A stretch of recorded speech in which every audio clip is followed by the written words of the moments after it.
Hello, guys. Let's get the audio check done real quick. We have Mark Devlin backstage, our special guest today, and today we're gonna hear about the other side of Mark Devlin. Many of you know of his DJ history and his previous channels. We were backstage, and he was telling me that it's been a rough ride.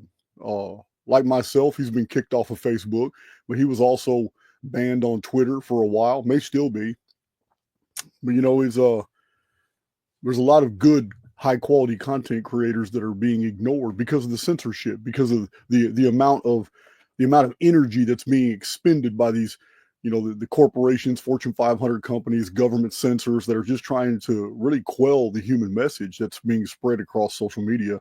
So we're gonna hear about the other side of Mark Devlin today. It should be a really good chat. Audio's good. All right. Other than Archaix Underground and me spending this weekend catching up on a whole bunch of emails I've been ignoring, I don't really have any announcements. So without further ado, I'm going to bring our special guest in right here. How you doing, Mark? What's up, Jason? Good to be with you. Man, I'm always jealous of you guys coming on my channel with that superior audio. You sound so crisp. You know, the funny thing about that is ever since I've started doing these podcasts and such, best part of 20 years, I've been using the mic that I always used to use in my DJ gigs. It's a Shure SM58, and it's like the industry standard that DJs use to do announcements in nightclubs and things like that. And I tried a couple of times getting a studio quality mic, very expensive ones, and hooked them up to my MacBook. And the results I was getting came nowhere near equaling what I was getting from this mic. So I ditched the expensive mics and just carried on using this one. And I think it depends on how a piece of equipment is suited to your individual voice. And mine seems to get on very well with the Shure SM58 and not so well with the studio quality ones. Wow. Okay. All right. I've tried some expensive. I had the Joe Rogan mics, and they don't work good with my voice. They don't good work. I got a soundproof studio. They don't work. But this one, this is like $350. This is the I don't know if you have access to these in the UK. This is the Hype Mic Apple G. Yeah, I think I've seen that. It cancels noise about anything 5 or 6 feet away from the mic, but up close it sounds fantastic. Yeah, but yeah, it's not near as expensive. Yeah, it's not near as expensive as some of those other mics I've had to ditch for the same reasons. The audio's terrible. Exactly.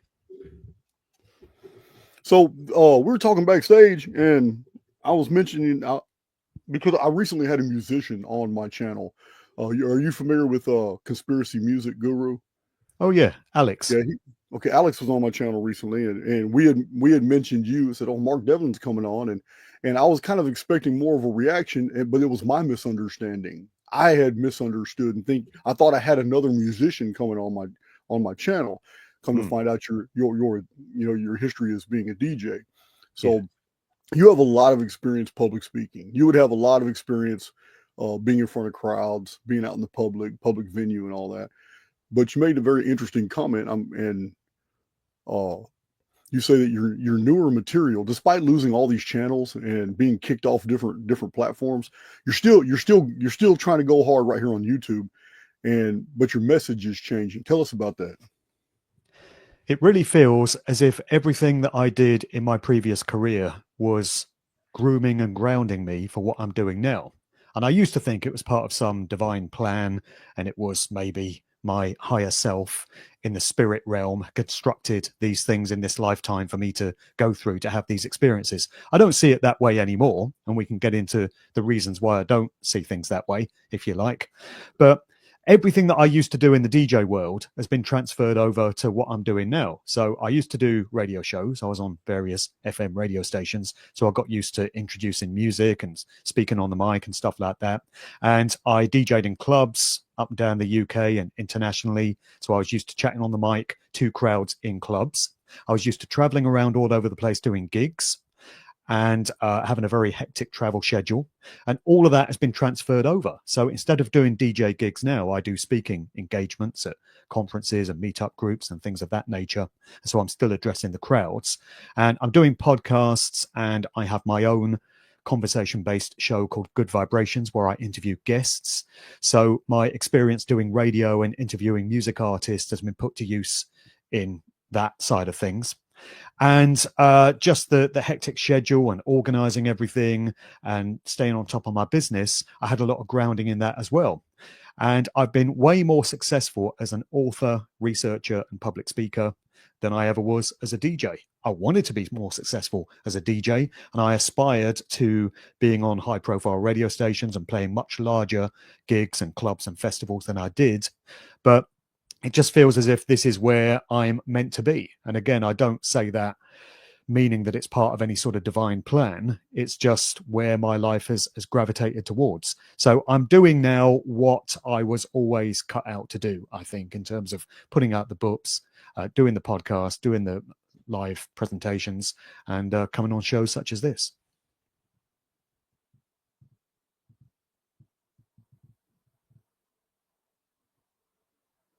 Are you still there?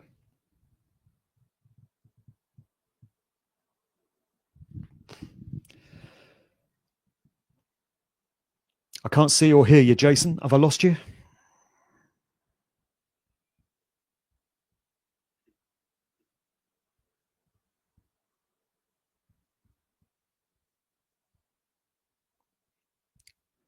Seems I lost you.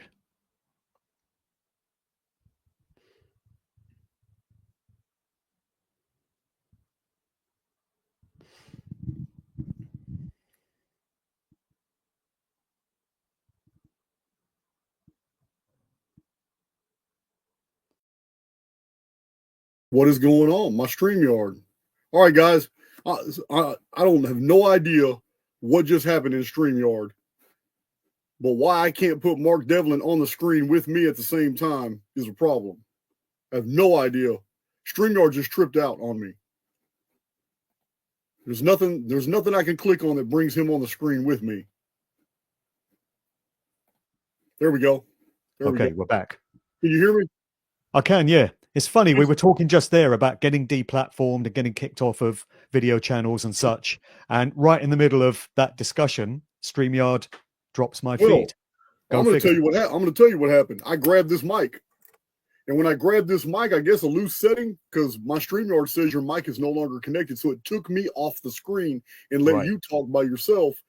Sure. And while I was trying to change my mic to something else to default it back to I have 3 mics in here. I could just choose from a laptop or from the camera. And it wasn't letting me choose. I was like, wow, man. I said, man, I should have never picked up that microphone. So I'm on a different mic now. I may sound a little bit different, but as long as you can hear me. I can, yeah. Happens to all of us. Yeah, so I heard everything you said. I just wasn't on the screen. Okay, cool. So yeah, I've got this new career for myself, and it was never part of any plan that I had in mind. It surprised me as much as anyone else that I'm doing this with my life, and that it's become my main full-time job, to the detriment of everything else. But it is what it is. I'm pretty much unemployable now, so it's not as if any corporation would ever want to hire me, which is fine because I never plan to get another corporate job. But when you do this sort of work and you put yourself out there publicly and you say certain things on public platforms, you burn a lot of bridges. There's no way back to what you were doing before. And I'm sure we're all familiar with processes like that. You probably are yourself.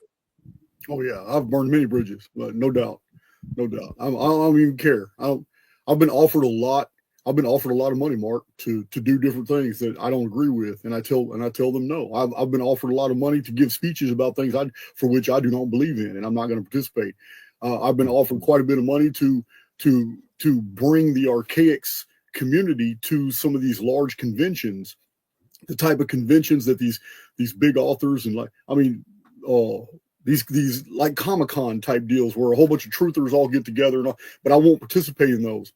And it's frustrated a lot of these people that run these venues and all that. So I've been offered a lot of money to promote things on my channel, and I don't have commercials on my channel. And if you see a commercial on my channel in the middle of my video, it's because YouTube found something that they could complain about as far as copyright, like my Matrix video. And I did a Matrix video and YouTube ruined it. They just ruined it. They hijacked it for copyright notice and then turn around and put ads in it. Nobody even watches it no more because every 2 minutes you're going to watch 3 ads. It's just ridiculous. So I get it, man. I totally get it. You're going to burn a lot of bridges, but you tap into the community that you're resonating with the most when you do that. You don't want to talk to those other people anyway. Well, exactly. And about 95% of the people that I used to know when I was a full-time DJ, other DJs, people in the music business, friends that I'd met in clubs and stuff like that. The minute I started posting about what was going on in the world and giving my perspectives on what this place is, they all just disappeared. I've kept about 5% of my old friend base, but that's fine because they've been replaced by a much higher caliber of friends and associates. And I know a whole load of people now, thousands and thousands of people that I've met through the course of doing this work. And I've got friends all over the world now as a result of networking with them and linking up with them at events and such. And so, yeah, no complaints on that front. The people who are in my friend circle now are people who I would really want to be there. There's no dead weight being carried. Oh, yeah. So do you ever travel outside the UK? Yeah, I do. I used to travel a lot as a DJ. I played in about 45 different countries over the course of 20 odd years. But since I've been speaking at conferences and covering the material that I do now, and which I've put out through my books, I've done a fair few conferences. I did the Free Your Mind conference in Philadelphia for 3 years running, 2015 to 2017. I did one in Arizona, Truth, Mind, Reality in Phoenix. I did a mini speaking tour last year, which didn't go too great on the East Coast. I had to cancel my planned event in New York City because there was just a lack of interest in the material, unfortunately. But I did gigs in New Haven, Connecticut, and Philadelphia, and where was the other one? Boston. And that was April last year. And I've also spoken a few times in Europe. I've done an Acapulco once in Mexico. I did Liverpool in Serbia just the other week. So I've always enjoyed traveling, and it's been a great way to see different parts of the world and have amazing experiences during the course of my work, initially as a DJ, but now putting out this kind of information. That's awesome. So you were down there, you met Dollar Vigilante, Max Egan. Yeah, they were in Serbia and they were in an Acapulco as well the time I was there. Yeah, I'm still on the fence about it. It has nothing to do with Acapulco. I've been invited twice, but it has nothing to do with the event itself. It has everything to do with me going to Mexico. Yeah, it's just not somewhat. I live in Texas, and about 20% of our population is Mexican and Hispanic, and I just know I just know it's a fundamentally different world down there, and you don't have the rights, privileges, and immunities in Mexico that you have in the United States. So, as a U.S. citizen, now if you're a Mexican citizen, it would be different. But yeah, you get in trouble down there in Mexico. Come to England, mate. See how you get on here. Yeah. Oh, you're in Greenland? No, England. Oh, England. Yeah. Well, I already know. I already know. I mean, things are not great here, I tell you. It's a different type of danger in Mexico than England. Yeah, the violence. Yeah, there's a propensity for violence and restrictions and censorship in the UK. But in Mexico, right here, even in Texas, people disappear on a daily basis. Right here in my local area, I'm talking about right here in Texas, people disappear and they're smuggled over the state lines. There are whole ranches and farms in Mexico that are known for slavery. They're working the shit out of people that are just being kidnapped off the streets. Human trafficking is extremely real in Texas, between Texas and Mexico. And a lot of people abducted from Texas get ferried through Mexico into Central America, South America, and then get sent overseas to like Arabian countries and all that. But yeah, slavery is still alive and well, and for all different purposes. But not good. Yeah, it's a whole other world out here in some places. Texas is a big place, so I'm not talking about all of it. I'm just saying the borderlands. It's a big place. Sure. Well, maybe we should talk about what kind of a world, what kind of a realm of existence could facilitate that kind of activity in the first place. Oh, this allow this to happen. Yeah, well, this construct to me, I think, is built by. I have two theories. One of them it was constructed by a demon that wants you to think it's a god. There you go. And this is why we have a predator versus prey ecosphere, and why everything is predicated on violence, and it's so normalized that we just call it Mother Nature, without actually processing how violent existence is. And my other theory is that we are inside of a mathematical construct. It is governed by a very evil and wicked or what we perceive to be a wicked artificial intelligence that is masquerading as deity, or wants us to believe that it's a deity. Either scenario to me is we're an evil construct. Yeah. Well, I think there's probably some overlap between those two scenarios, and maybe the truth lies somewhere between the two, because I go along with both of those theories, actually, from the things that I've seen and things I've studied and thought processes I've been through in relatively recent times. So in January 2024, I started a series of what I term my God videos. And this was completely alternative information to what I was putting out about the music industry and the true nature of entertainment and popular culture and how that's been weaponized and used for mass mind control. I started to have some really big questions, pretty much the biggest questions that any human can ask during the course of these lifetimes. And I think when you've been in conspiracy research for long enough and you've been down hundreds of different rabbit holes, if you're going to go where the truth takes you, you're going to find that all roads eventually converge at one singular point, which is asking, what is this place in which we find ourselves? What is the true nature of this reality? Who are we? Where do we come from? Who or what created this realm? To what end? What were its motives? What happens to us when we leave these bodies? What lies beyond? There are no bigger questions that any human can ask. And yet so many people don't. And a lot of people that are caught up in alternative truth conspiracy research, they'll go into stuff like mind control, symbolism, secret societies, the banking and financial industry and all the scams that go on there, false flag terror, psyops and things of this nature. But they don't go where the road takes them ultimately, which is to ask what sort of existence, what sort of scenario could facilitate these scenarios to occur in the first place. And so that's where I went. And it was also based on a lot of personal experience and a lot of personal observation, because towards the end of 2023, I started noticing a direct correlation between the amount of good work and noble acts that you can try and put into the world, trying to make this place a little bit better, trying to help people, trying to do something constructive and uplifting and empowering for others, and the amount of shit that you reap as a direct result of doing so. And there is a measurable correlation between the two. See, I used to think that this is a world where if you aligned yourself with good deeds, good acts, if you tried to live a moral life in which you sought to do no harm to other living sentient beings, you would reap appropriate, what people refer to as karma. So good things would come your way. You would get your reward for making those decisions in your life.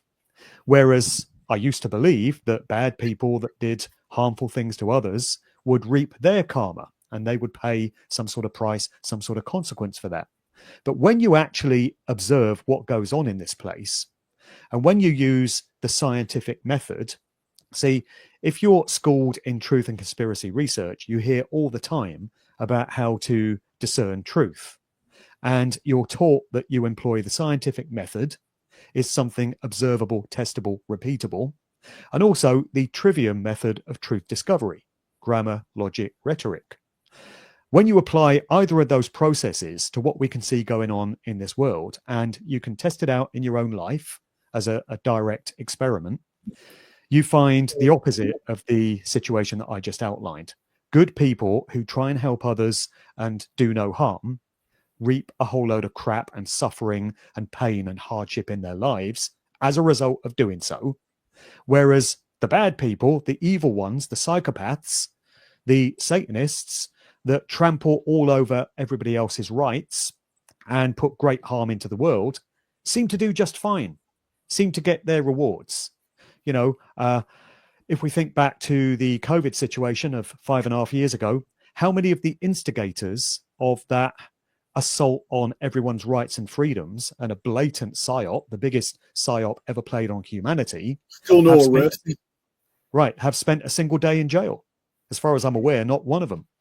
Yep. So from that, if we're going to be really honest about things and really mature about it, we have to conclude that karma does not work in the way that a lot of us have been trained to think it does. Consequentialism does not work in the way that a lot of us would like to prefer to think that it does.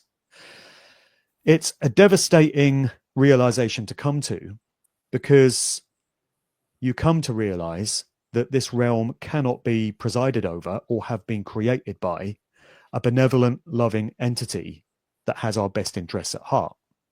The alternative scenario becomes very probable, that it was created by, as you said, some sort of demonic entity, some sort of evil, malevolent being or force, and that the primary role of this earthly realm is to facilitate pain, suffering, and hardship. That's what it's here for. It's been programmed or coded, you could say, because I happen to think this is a mathematically coded reality as well. It's been set up to be that way. And from that perspective, you could say that it's working great. It's working just fine. It's delivering the results that the entity or the force that put it into place originally wanted. That's why there's always been suffering, there's always been pain, there's always been hardship, there's always been fear and trauma throughout known human history. And we never seem to go through periods where that gets alleviated. We might see minor little pockets of it here and there temporarily, but it's never lasting. And as far as we are aware, any point that we might choose to study in human history in the known timeline is going to throw up all kinds of war and famine and poverty and hardship and anguish all over the place. That is what this realm of existence was set up for. And it's not a comforting thought. It's not a welcome thought for many. It's not a discussion that many people want to have, because the implications of it are pretty dark and devastating. But as I say, if you're going to go where the evidence takes you, because it is an evidence-based conclusion to arrive at, then that is the conclusion that you have to draw, I feel. I have nothing to argue. I mean, from many different species of analysis and multiple different vantage points, I've arrived at the same conclusions. I tell my own community a lot, Mark, that the most miserable people you will ever see are those who think they're here to save the world. And this construct is not here for us to say, to save. It is working optimally. There's nothing wrong with it. It is doing exactly what it is intended. This negative default based programming in the field where it makes everything like karma can be real. Our interpretation is wrong. And what I mean is the system that's been set up is, when you try to project good out into the field, it doesn't do what you think. It's neutralized and it's reflected back on you in the personal. So you feel good and maybe some good things happen in your life, but you're not affecting the field like you think you are. But when you do harm, when you do anything in negative base emotions, the 7 deadly sins, when you're envious, when you're jealous, even murderous, this construct rewards you. And not only rewards you, but also further affects the field. You're right. It's definitely programmed to be negative. There is nothing sanctimonious, there is nothing sacred, there is nothing holy or good about the wolf rending the rabbit, about any creature having to tear apart another creature in order to maintain sustenance. That an avian would have to rob the nest of another creature to feed its own younglings, violently tearing apart a little youngling from another nest that didn't even have a chance to live yet. There's nothing good about that at all. We've just been programmed to just write it all off as Mother Nature. It's just Mother Nature. That's all. Yeah.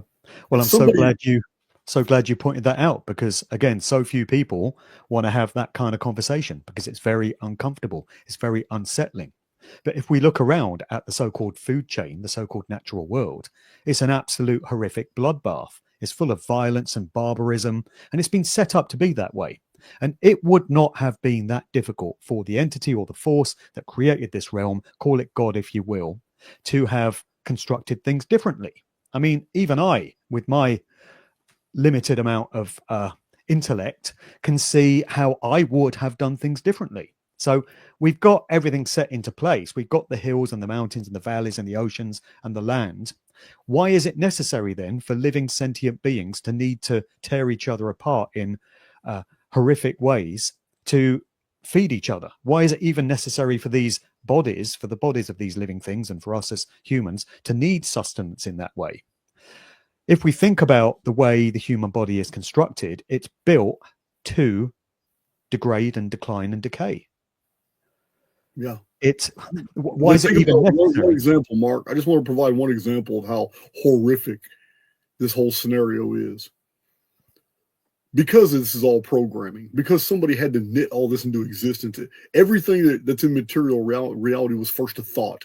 It might not have been a human thought, but something thought something into existence for it to be coded, for it to appear in the materium, what we're experiencing now. If that's the case, then who in the hell, what kind of imagination would have ever come up with the idea of an arachnid being able to inject venom in a victim to keep the victim alive so it could be eaten alive? Crushed. Exactly. That's what spiders do. So it's like, wow. Yeah. That's so many other examples in nature of that kind of dynamic. Yeah. And even just thinking about the human body, how flawed it is. It's built to decay and degrade. And, if something doesn't get you along the way, some sort of disease or some sort of accident, then you're gradually going to go into decline in your older years. And you're not going to be capable of doing things that you could when you were younger. And you're literally going to be watching yourself wasting away in the mirror in front of you. So that's trauma for a start. That's psychological abuse. And just think about the digestive system that we have, the need to take in food, otherwise we perish. And then the need to pass it through waste, through disgusting, bacteria-ridden, unsanitary waste. We have to get rid of that stuff. Why was any of that necessary? I mean, I think I can see a much better way of doing things. How about having bodies that can either take in something like air, prana, pure energy as sustenance, and we don't actually need to feed on the bodies of other living sentient beings, or even plants. We don't need anything physical at all to take into these bodies. We can just get the sustenance from elsewhere. It's not that difficult to see how things could have been designed so much better and so much differently. The reason we have the bodies that we do is because they were intended to be that way. The aging process was intended as part of what we would go through here. The trauma and the psychological pressure and stress and anxiety that brings was intended to be the case. We're supposed to watch our loved ones get old and waste away in front of our eyes and know that one day that's going to happen to us. And that's without factoring in all the stuff that goes on in the so-called animal kingdom, the food chain, with all its barbaric examples. So it's very easy to see how things could have been done differently. And when you mention that to a lot of people, they say, oh, you're trying to make yourself God now. You think you're better than God. No, it's just that God didn't, or whatever we want to call God, whatever name we want to put on this entity, didn't do a very good job in the first place. There are so many flaws in this system. There are so many mistakes which were made when we want to look at it from a state of higher consciousness. And it's so easy to see how all of that could have been fixed. And another thing that people say when you try and point out that this world is predicated upon fear and pain and suffering, and it's designed to cultivate those states of emotion, they'll say, what about the beauty in nature? What about the majesty and the awe of something like a mountain range or an ocean or a hill or a valley or a forest? And yes, those things are clearly very beautiful, but nature has also been weaponized against us in the form of earthquakes, hurricanes, tidal waves, tsunamis, typhoons. These things can wreak havoc and cause violence and death and terror in large numbers of people. So nature's not entirely majestic and amazing. And just imagine that you were some sort of malevolent force or entity that wanted to create a realm where souls would come in and be forced to suffer and undergo pain and trauma and fear. You wouldn't want it to be too obvious that that's where these people are. So if it was all fire and brimstone and it was, sulfur and flames and burning and scorching everywhere and people screaming out in pain, it would be pretty obvious that you were in a hell realm. What better way to keep the fear and the pain and the suffering going than trying to convince people that they're not in a hell realm, they're actually in a really nice world where just every now and again some really bad things happen. So if you wanted to do that, if you wanted to gaslight and deceive millions of people into thinking that this world is basically okay and, you know, it's a nice place to live, you would want to have things like mountains and hills and valleys. You'd want parts of nature to look really majestic and amazing, so that people would draw the conclusion that the world is basically nice and is the obviously the construction of some loving, benevolent entity. It's all part of the lies and the deception that are built into this realm and coded into it in my book. And it's a better way of ensuring that the non-stop supply of fear-based energy continues by making people think that this is a nice place to be and is our natural home. It's anything Well, yeah, this is a good example of an environment creating a feedback loop for which the participants fuel the environment itself by belief, behavior, and what they're doing. And in Archaix, I have defined this as dungeon programming, and it's anytime a collective of souls actually start believing in the same scenario, they start participating in the construct in certain practices. I'll give you an example. Southern Baptist Christian. There's like 5 times a week. You know, most of them 3 times a week, but the real diehard ones 5 times a week. They're going to get together. It's going to get Sunday morning Bible study, and then big church on Sunday, and then on Wednesday it's going to be the church brunch, like in a basement or something. Friday night youth activities. Saturday youth activities and choir practices and advanced Bible studies, and then Sunday it starts all over again.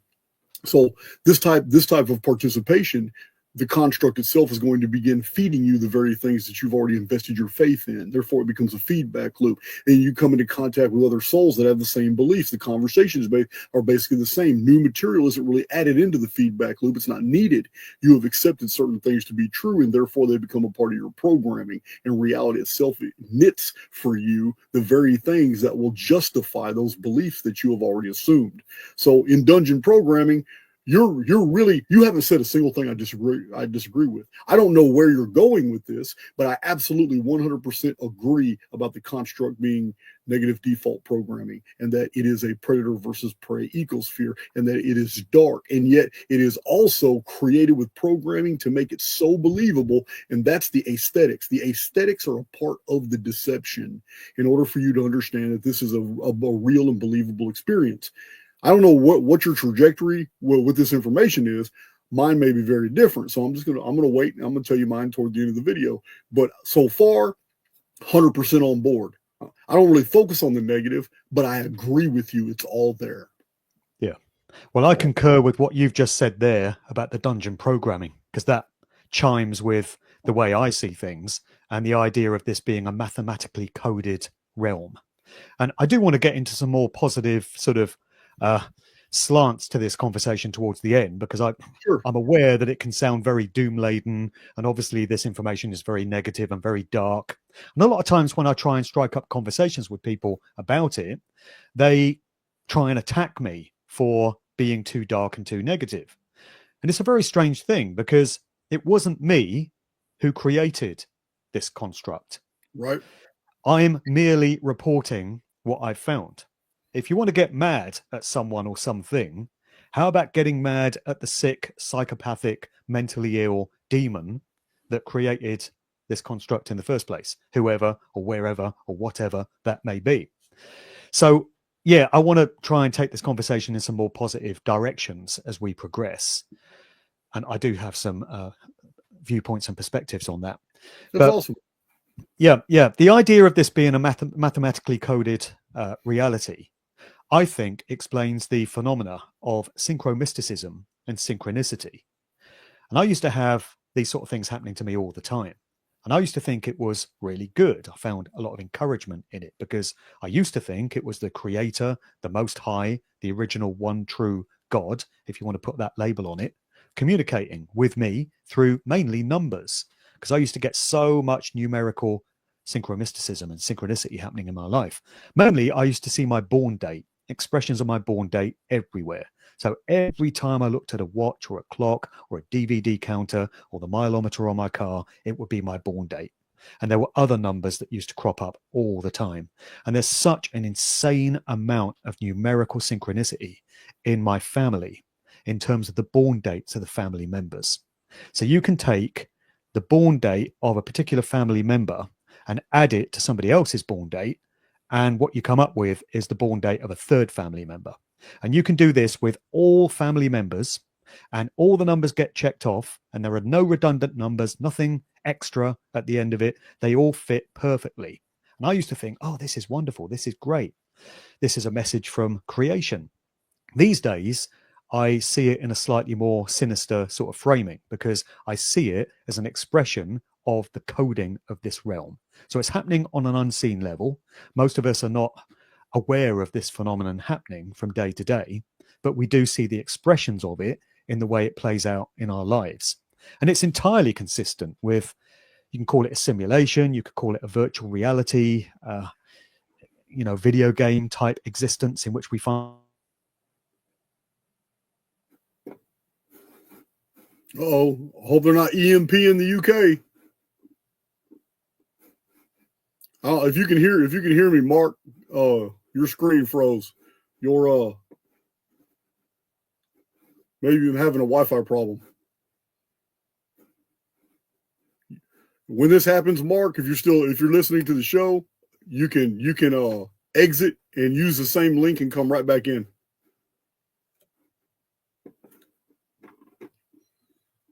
So one of my mods put that in the chat in case he's following the chat. Say he can exit and use the same link and come right back in.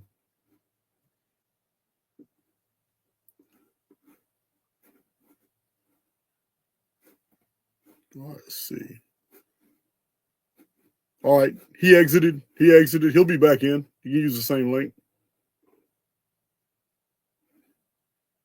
Programmer turned him off. Yeah, I'm on board. I absolutely agree. I mean, you guys already know my vantage point that there's a reason. This isn't by happenstance. There is a very definitive reason for the progress, maturation, and development of souls passing through this construct. There is a reason why everything is in the negative. We have to approach reality like Indiana Jones. It says we got to avoid the traps. You got to avoid the people that are closest to you who are pretending to be a friend, but they're actually an enemy. They're actually an enemy. You got to, just like Indiana Jones. The people that went into the jungle with him, hell, they turned on him, remember? Left him for dead, then turn around. He had to avoid the traps. You got to get smarter than the environment itself to get to the treasure, but there's no way to get to the treasure without going through the dark. You got to go through the dark. Maybe let me send him an email. He might not even be looking at the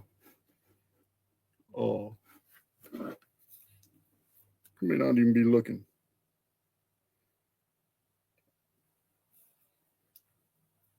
He may not know he can use that same link.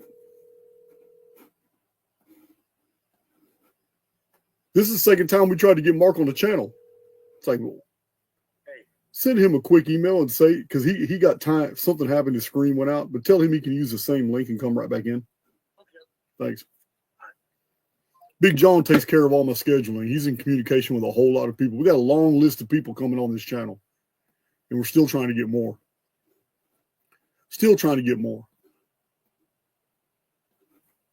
Maybe we can get Randall Carlson to come on here and answer some questions about Atlantis. Randall Carlson's got some good information on other things, but I'm never going to let go of that juvenile, pedantic Atlantis is 9,600 BC BS.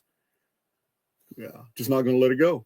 I say you guys like Hancock have married way too many other theories to this. Yeah, there's no But Indiana Jones, people closest to him, come to find out they weren't in his best interest.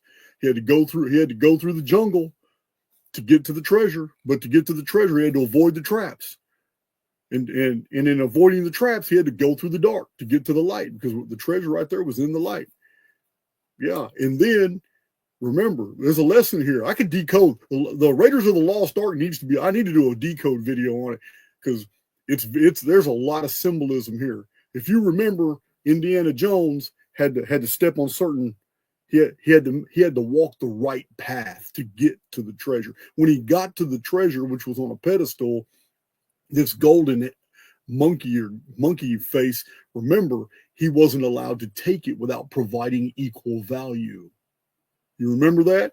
He got it, got a bag of sand, felt the sand was a little too heavy, which was kind of stupid on my part because sand is never heavier than gold. But he pinched some sand off, threw it to the side, and then switched them out. He tried to provide equal value, but it didn't work. He took too much sand out, and it triggered the trap. So we're still waiting on Mark Devlin to use the StreamYard link and come back in. So bizarre. John should have sent him the StreamYard link again. But we tried to get Mark Devlin on, 2.5 weeks ago, and it was just a real bad scheduling deal. So we just left the video on YouTube. That's why this video has been left on YouTube, rescheduled. And then we reschedule it for now. And look, I've been having problems with I got knocked off the screen. Now he's getting knocked off. Damn. Has Mark appeared in the chat at all?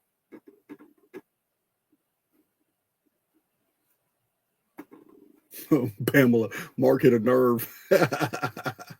Yeah, man. Yeah, man. And conversation just getting good too. No, so he just totally watch it be something simple, because simple is how I always mess up. Watch it be something simple. We'll hear from him later on. I can't believe I left my computer unplugged or whatever. You know what I mean? It's going to be something simple. So continuing in that vein, continuing in if he doesn't come back, we will certainly reschedule to continue this conversation. This is a very interesting man. So, but to continue in this vein, I am 100% on board with what he is talking about and what he's describing about reality. I don't know the direction he's going. He says he's going to get spiritual. And he told me from the beginning of the video, when we were backstage, we talked for about 6 minutes, and he said, "Hey man, sometimes people perceive me to be dark and all that, but you got to just hear me out, because when I get toward the end of my video, man, this is where I'm at now, man, and it's very spiritual. But in order to get there, we got to understand where we're at." I'm like, "Damn, man, you're like talking to me. You're talking to Jason. You're talking to Archaix." I said, "You're not going to sell me this stuff. I've already bought it. So it's I'm of the opinion that this experience is necessary. I'm of the opinion that you and I come from somewhere else. I'm of the opinion that other place is a place of great restriction, meaning things aren't possible there that are possible here, because it's a fundamentally different reality. It's safe. It's a place of learning, but it's all intellectual, and it's safe. You don't have all these physical problems, all these threats to our bodies and avatars.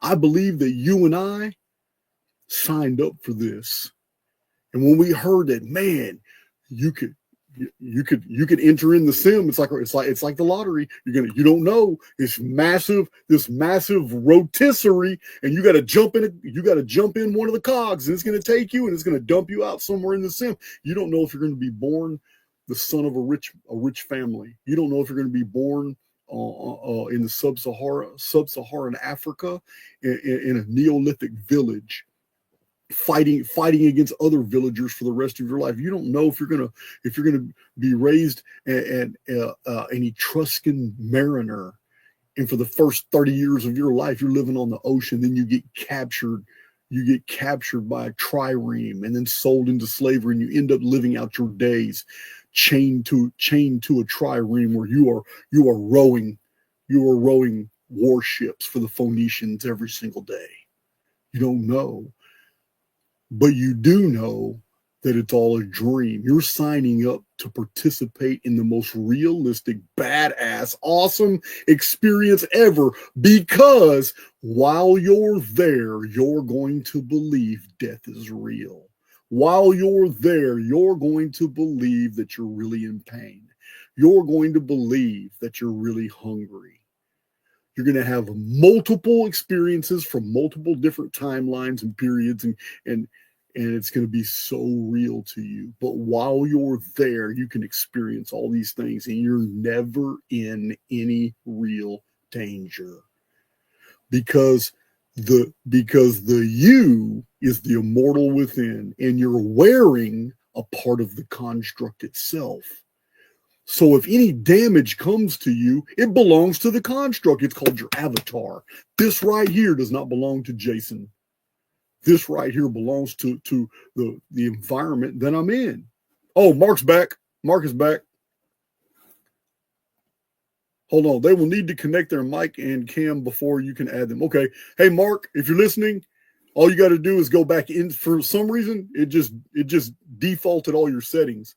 It needs you to correct your settings on your audio and on your camera, and then it'll allow you to pop in.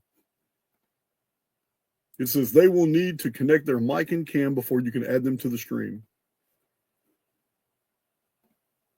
Yeah. Yeah, man. So bizarre. So yeah, it's this avatar totally belongs. It totally belongs to the construct. So anything that happens to the avatar isn't even really happening to you. You're the immortal within. And this to me, you guys know I call it the Nemesis simulation. Yeah, it looks like Mark might be having some trouble. StreamYard's really tripping out today. It says right here on my screen, they will need to connect their mic and camera before you can add them to the stream. I see Mark Devlin's name down here, but for some reason, it's not letting me add him to the screen.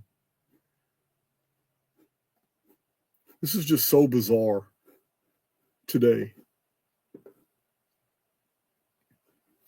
I'm patient. I'm in no hurry. The day is yours, Mark, whenever you can get this figured out.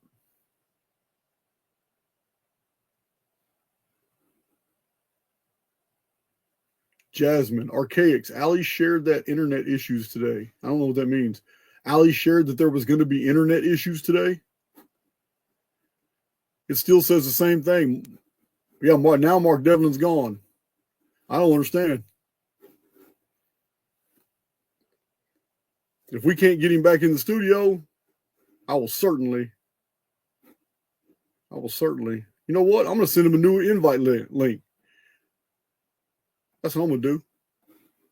I'm going to send it to him right now. Maybe he just needs a new invite link.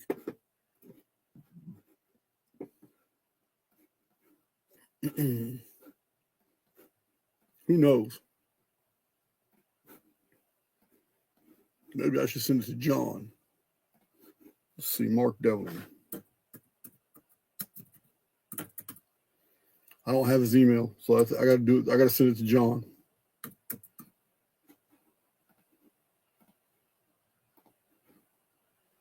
All right.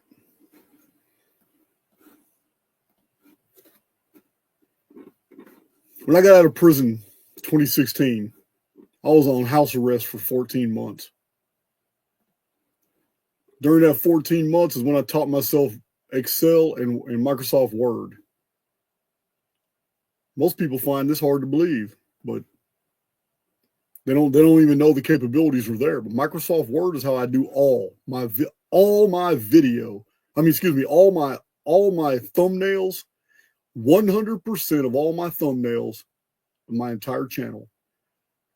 Everything you see in the thumbnails, all the image manipulation, everything I do from my video covers is all done in Microsoft Word. Most people don't even know Microsoft Word has all kinds of image manipulation tools if you know how to use them. And I taught myself. Because in 2016, I didn't even know, coming out of prison, that there was other alternatives. I had taken several crash courses in Microsoft Word. I wanted to know everything because I'm a writer. I wanted to know everything about Microsoft Word, and I kept coming across image deals. So I watched tutorials, and then I ordered a book off Amazon that was like a tutorial. And I've never done image manipulation outside of Microsoft Word. Look at my thumbnails for my videos on YouTube. It's hard to believe, but all those thumbnails are done using Microsoft Word. You can import new fonts. You can change all. You can change everything about an image. Man, it looks like Mark's having problems coming in.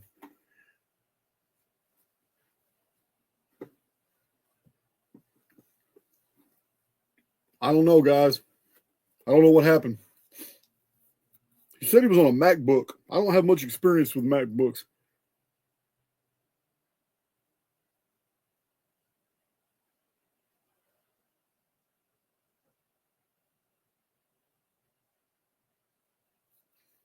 We'll try one more time.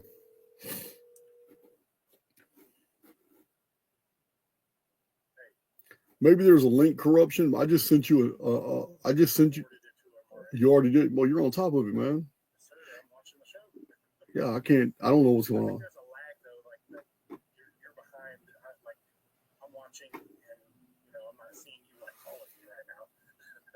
There is a lag. Yeah. But he hasn't. He appeared in the studio, but it said that he had to turn on his mic in his camera settings. So StreamYard literally sent me into default earlier, and now it sent him into default. Yeah, man. All right. We'll invite him back to the. If he can't get in, we'll just invite him back to the channel. We'll have another conversation.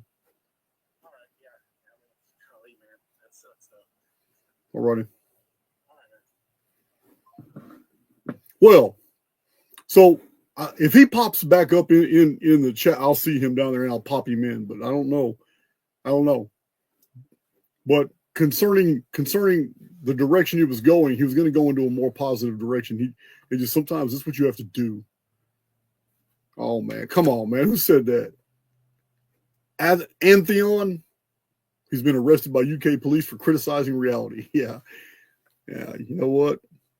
I think I'm supposed to have. I think I'm supposed to go on Funky Prepper's channel, but I don't know. I don't know how bad they're policing in the UK. I just don't know. Amazon's server is down right now, so that could be it. Could be all kinds of internet problems. Yeah. Weren't banks supposed to be down for 2 days this month? They're switching over their system. It's an internal bank communication system. They're switching over, getting ready for some big switch in November.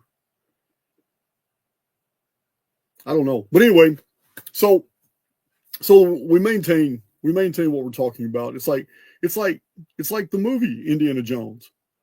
There are so many things about the Raiders of the Lost Ark that maybe I should do a breakdown on that movie, because it's a work of genius. There's no doubt. The story was a work of genius. Do I believe there's an Ark of the Covenant? Absolutely not.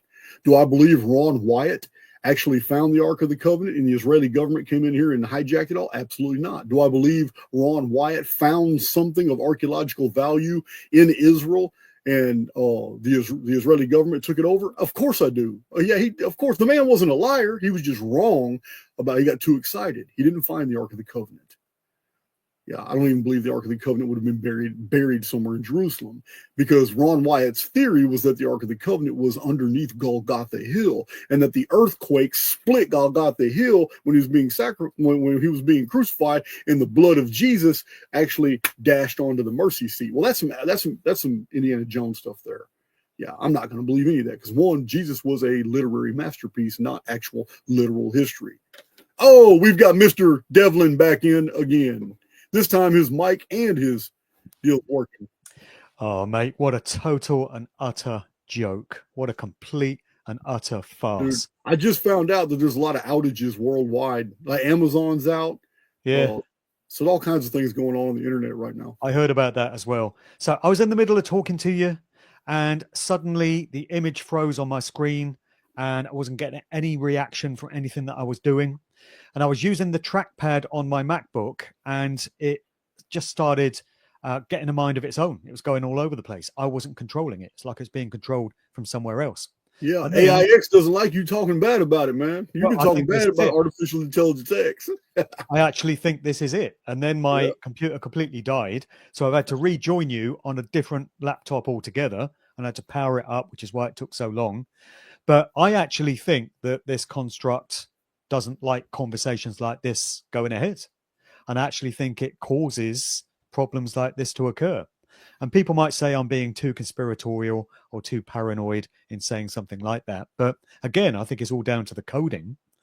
And I don't think it's necessary for any sort of entity to be presiding over what goes on here in real time and looking down and studying it and causing these things to happen, because it's been automated. I think this is a system which runs akin to an AI construct. And it's been automated and coded and programmed to facilitate certain outcomes and to prevent certain other ones from taking place. And so, because we were having a really positive and constructive and useful conversation, I think that the coding of this place saw to it that that conversation was nipped in the bud. And of course, we can resume now, but we've lost the flow now, so we're not going to get back in the run of how things were running previously. But I think that's what's going on here. I don't have a problem with it. I kept everybody entertained talking about Raiders of the Lost Ark and how the movie itself, Harrison Ford, you got to treat life like Harrison Ford did. You got to avoid the traps. You got to watch out. The people closest to you are probably going to turn on you. So you got to go through the darkness. And I was using it as an illustration for what you're doing.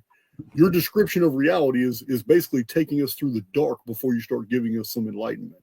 And it's exactly what Harrison Ford had to do. He had to go through the dark of the tunnels, avoid the traps, step on just the right stones in order to get to the light area where the treasure was. And then when he found the treasure, he had to provide equal value for it. He couldn't just take it. He had to provide a bag of sand, make sure he didn't trigger the trap.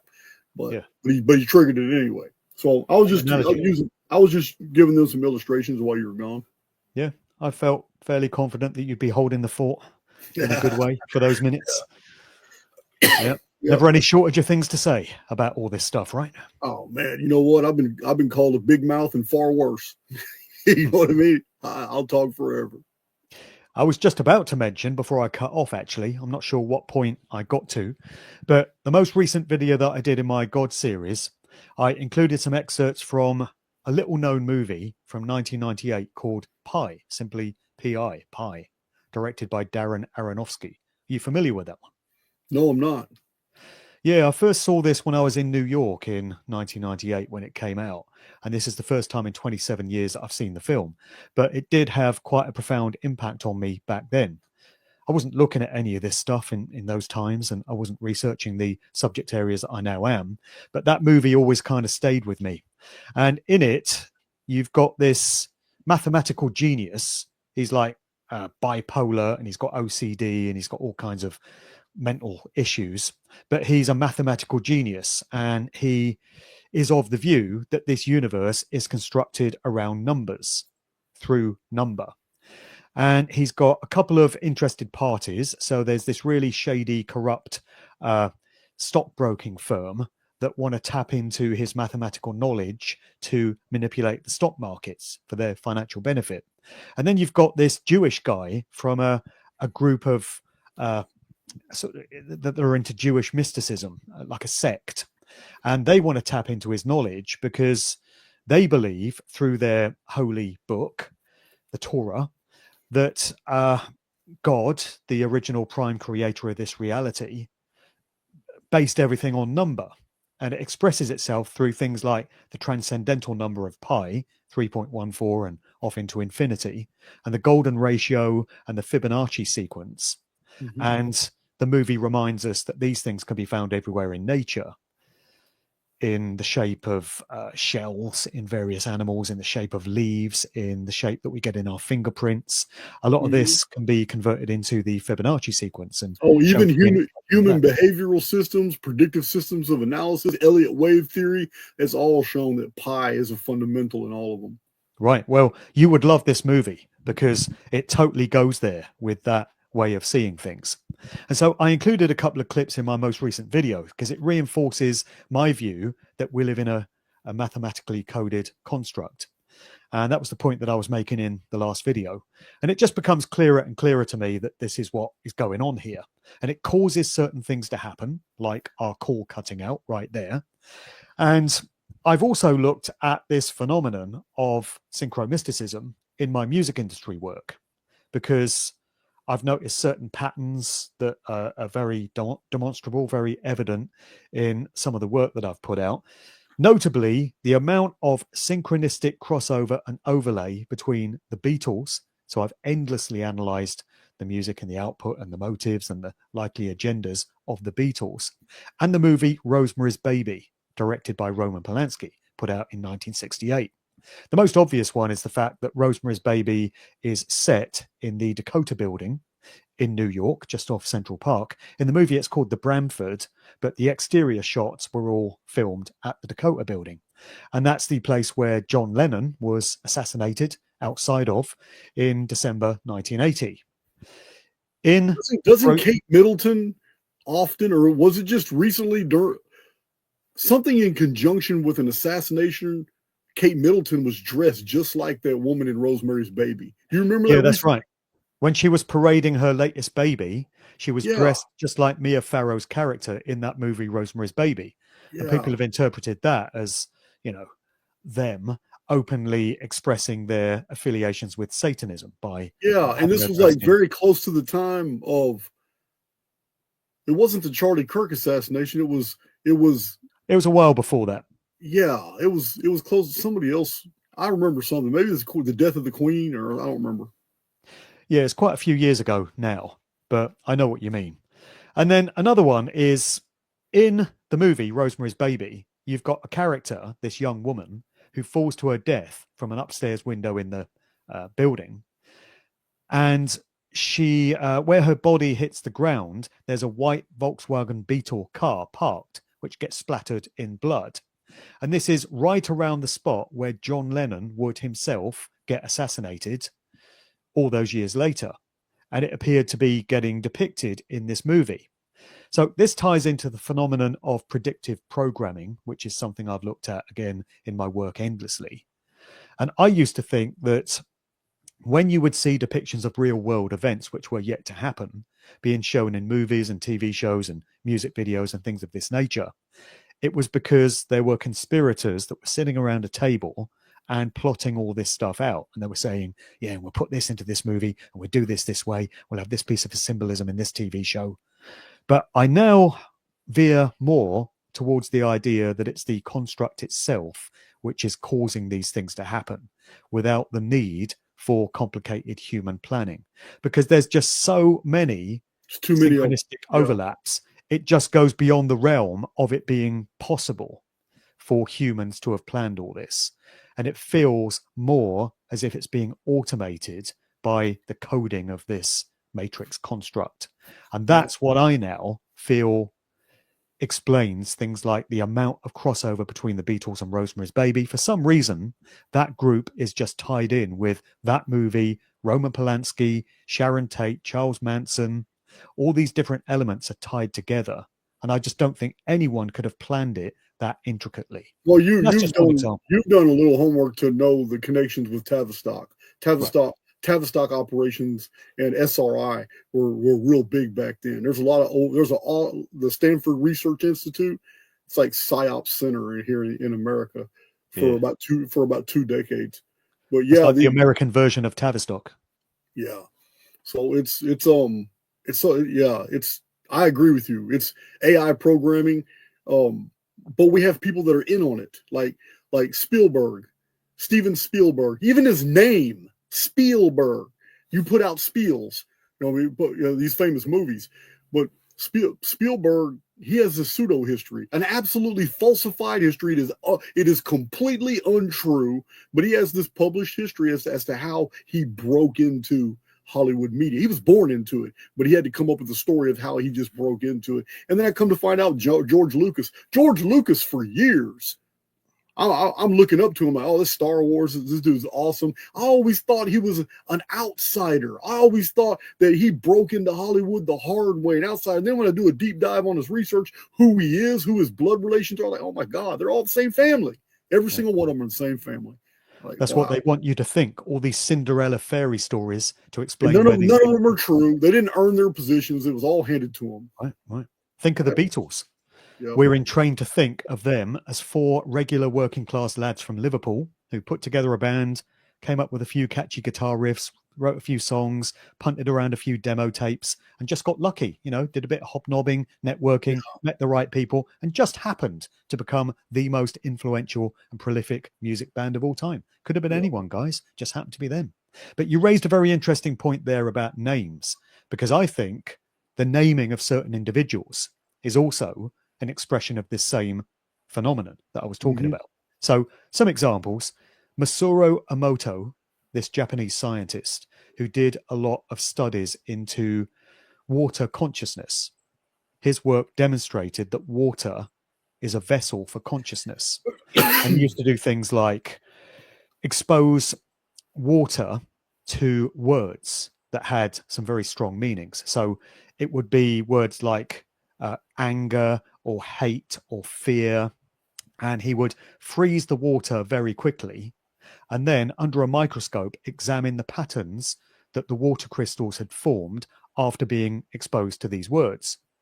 And he found that in the case of these very negative leaning words, the patterns would all be very discordant and very haphazard and chaotic. But when water was exposed to words like love and care and things with much more positive intent, they would arrange themselves into these beautiful geometric patterns, which were just stunning to look at. And so his contention was that the intention behind the words was what was having the effect on the water. And we could think about how that expresses itself through the human body, I guess, given that so much of our bodies is made up of water. If that's the way water reacts to certain words and phrases when it absorbs it, it's got to be having an effect on us. Anyway, the point I'm making is that his name was Emoto. So that's similar to emotions. And his work was all about emotions and consciousness. Yes, his work went a long way in cymatics. I'm familiar with the guy. I'm 100% on board with that, and it's the reason why the new war being waged against the human race right now is a frequency war, because these towers and all these frequencies that are being put out by our smart meters and our cell phones, they're affecting the structure of the water in our bodies. There's no doubt. Exactly. So his name was Emoto, emotions. Then what about the guest you had on a few weeks ago, Mark Passio? Would it be fair to say that Mark's a fairly passionate individual? Yes, Passio passionate. I see that. Yeah. I mean, he goes off on his video rants. Got a lot of traction. I could not believe how much engagement that video got. Not just people watching it, the comment section just exploded. So he really triggers people for good or bad. He's a polarizing individual, and it's very reflected in that comment section. Mark's got a huge audience, huge listenership, and it's reflected right there in his name, Passio, passion. Yeah, He's I can see that. Obviously a very passionate individual. And then you've got my name, and people like to think that they find all sorts of meaning in my name, Mark Devlin, because I talk about Satanism and the dark occult and symbolism as it expresses itself in music videos and live stage shows and things of this nature. People think they're being really clever and incisive when they say, he's telling you, he's revealing what he is. He's placing the truth in plain sight. He's got the mark of the devil in him. And they don't know what they're talking about, because Mark is a very common name. And Devlin, as I've explained many times, is derived from Gaelic. The original Gaelic name was spelt Diobhlain. So the BH is what gives the V sound, but there was no V there in the original Gaelic. And it's just been anglicized into Devlin. And people think because it sounds quite similar to devil, that's what my name means. I don't know if there's some sort of trickery going on the part of the universe or creation or the construct in me having been given that name or adopted that name, but it just goes to illustrate how even the names of certain individuals seem to reflect something about their personality or their work, because certainly I look into things of this nature, and so that's where the relevance comes from, I guess. And there are probably many more examples of it that people could come up with. But for me, nothing happens by accident. And I used to think it was all down to energy, frequency, and vibration, in the words of Nikola Tesla. I think that still occurs to a certain degree, but I think it could be more adequately explained by expressing it as computer coding, AI type coding, which is what I see that. the building blocks of this simulation. I see that. I would have thought Devlin was more like would have been closer to like Devonshire. But then again, you make a good point about the V. Up till 450 years ago, it wasn't a letter. So, uh, what would Devonshire be? Devonshire. What would that be like? Yeah, well, How Devon's a county in southwest England, so it's just a big so part of how would it land. really how would it be really pronounced? Down if prior to the incorporation and Anglo and turning the V into a hard sound, what Well, would I it be? don't know. Down? I only know it as Devon. I don't know how people would have said it before that. Oh, okay. All right. Hmm. Yeah, the English had, the Normans, uh, I mean, first it was Anglo-Saxons, Jutes, Normans, then after the Normans, prior to the Normans were Vikings, but prior to them, there was other Vikings. I said, you guys have had a lot of different types of blood, but it's almost all, until recently, it's all been Europoid. Yeah. Well, England is actually derived from Engelland, and the German word Engel means angel. So England is basically land of the angels. But we can ask ourselves what sort of angels we're talking about. Maybe not the type with harps and wings that make us feel all warm and fuzzy inside. Maybe it's a different kind of angel. And maybe this harks back to the true nature of whatever entity or force created this place. Yeah, I've done a little research. I have a dictionary from like 1910 called the Dictionary of First Names. I looked up Jason, it's healer, Greek. I looked up my middle name is Matthew, it's teacher. So it's healer, teacher, and I looked up my last name is Breshears. It derives from Brassier, which is a Dutch name, and it's a brass worker, somebody who just works with brass. Hmm. But I've looked up my names too, just out of curiosity. Yeah. There's a lot of clues in names, a lot of clues in language, and a lot of clues in numbers. I think they were everywhere if we pay attention to them. Yeah, everything's codified. Everything's codified in alphabet. And I mean, even our alphabetical designations can give be given numerical values. Right. I mean, I just had Logan on my channel. That's what he does. To him, the entire construct is decoded through gematria. So that's what gematria is basically looking at the alphanumeric coding of the construct. Yeah, I'm familiar with that. There was a guy I used to study called Marty Leeds who got into all that stuff. And I remember years ago learning from him that the word Jesus in Jewish gematria translates as 45666. That's an interesting last three figures there. And then I learned that 6 times 6 times 6 is 216. And 216 actually figures in the narrative to that movie I mentioned, Pi, because this Jewish sect are trying to establish the real true name of God. And they've said it's 216 characters long. And through my music industry work, I've come across this amazing numerical sequence, which is based around the number 9. And it all starts with 27, 3 times 9. That's where things start to get really interesting. So within music industry lore and legend, you've got the 27 Club, which is this large number of musicians who've turned up dead at the age of 27 in some strange circumstance or other. Oh, yeah, we've all heard of the 27 Club. Yeah. Right. So Robert Johnson, the blues musician going all the way back to the 1930s, was an early sort of founder member of the 27 Club.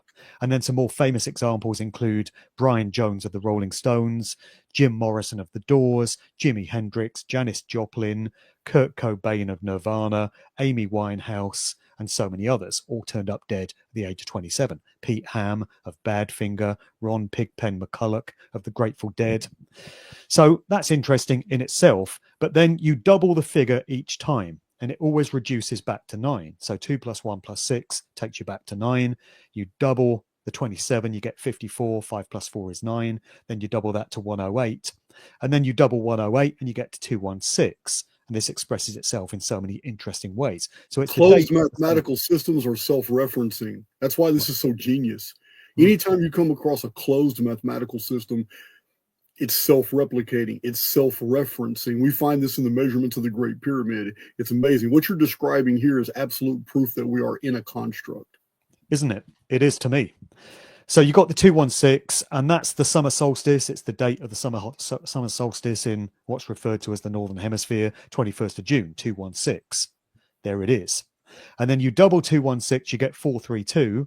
And this is another important subject area in music industry research. 432 hertz is said to be the harmonic frequency to which music should be pitched. The A note should get pitched to 432, and all the other notes fall into accordance with it.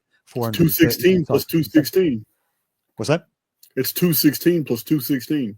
Right, exactly. 432. And the standard international tuning pitch for the past several decades has been 440 hertz. So it's 8 hertz apart from the one that we should be listening to music at, according to musicologists and many musicians, actually.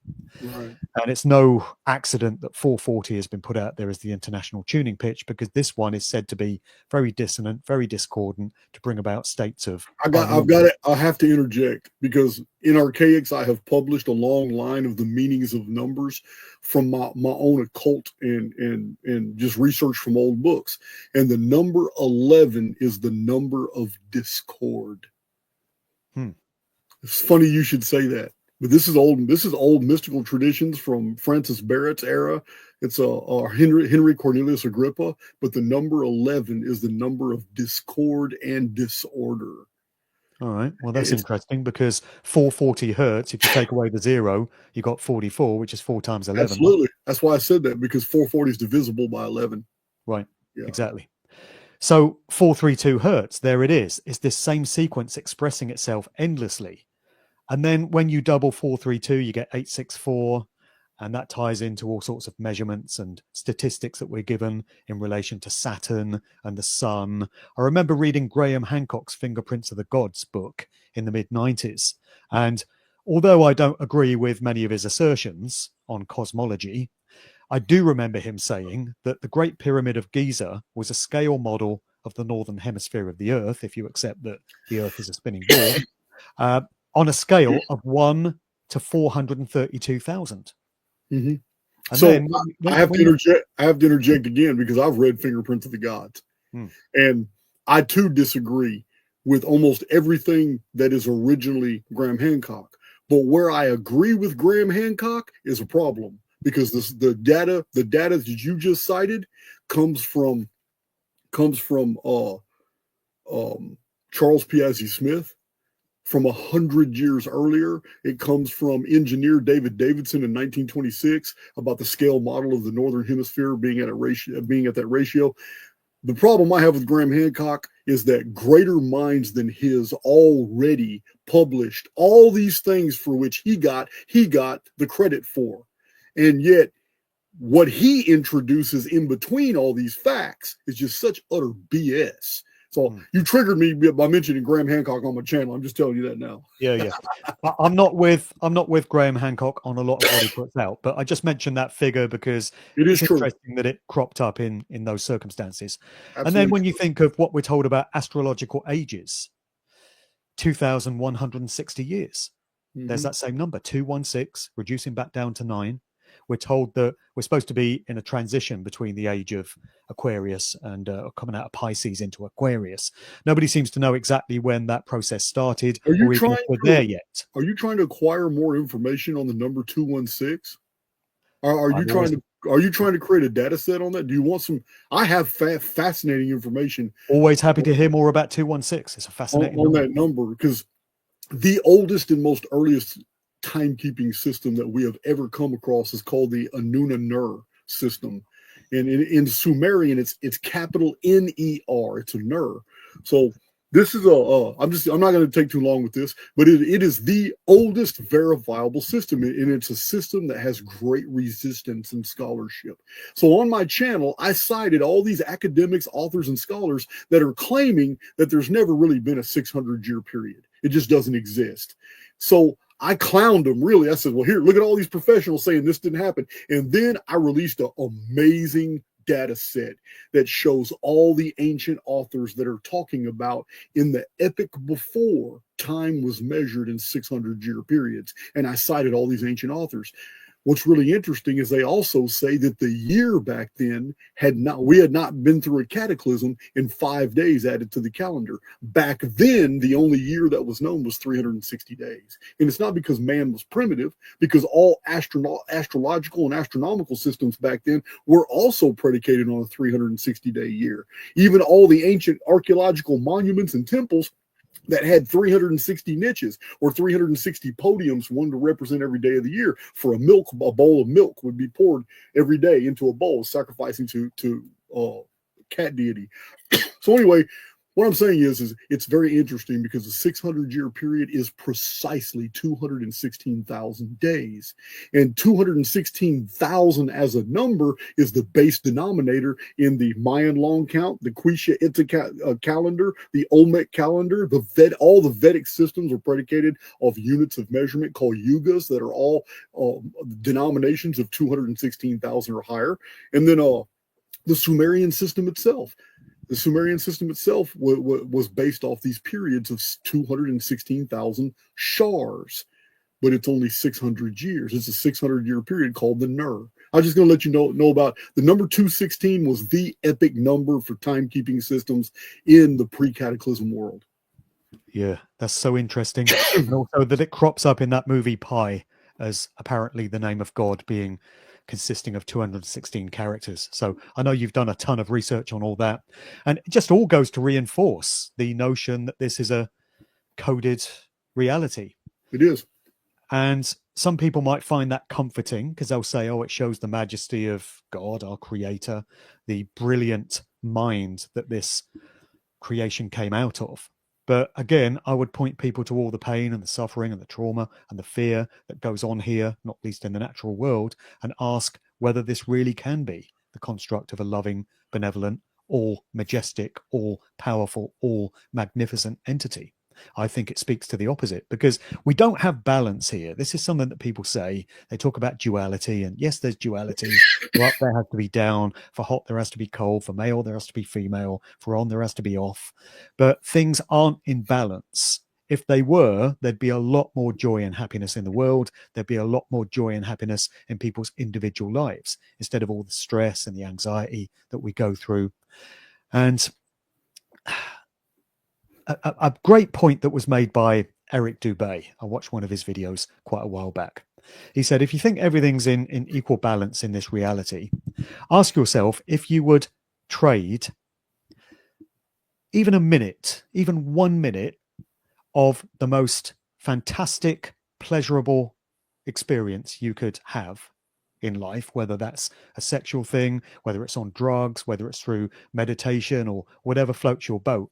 Whatever would be the most pleasurable thing that you think you could go through, would you trade a minute of that for a minute of the most horrific, excruciating torture that's been devised for humanity? That is an absolutely fantastic illustration.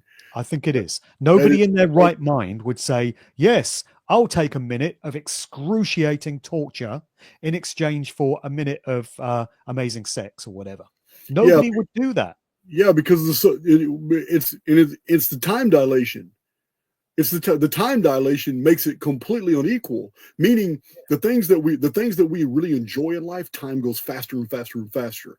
Like when you're having fun, time flies when you're having fun. It's an old colloquial. So, but when you're under duress, time seems to slow, and it's when you're So, like if you're if you're being tortured, that time for you would seem like forever. In a minute, each second that passes makes it feel like that is such a hey, much kudos to Eric Dubay or Dubai. I'm not for sure how to pronounce his name. Yeah, Dubay.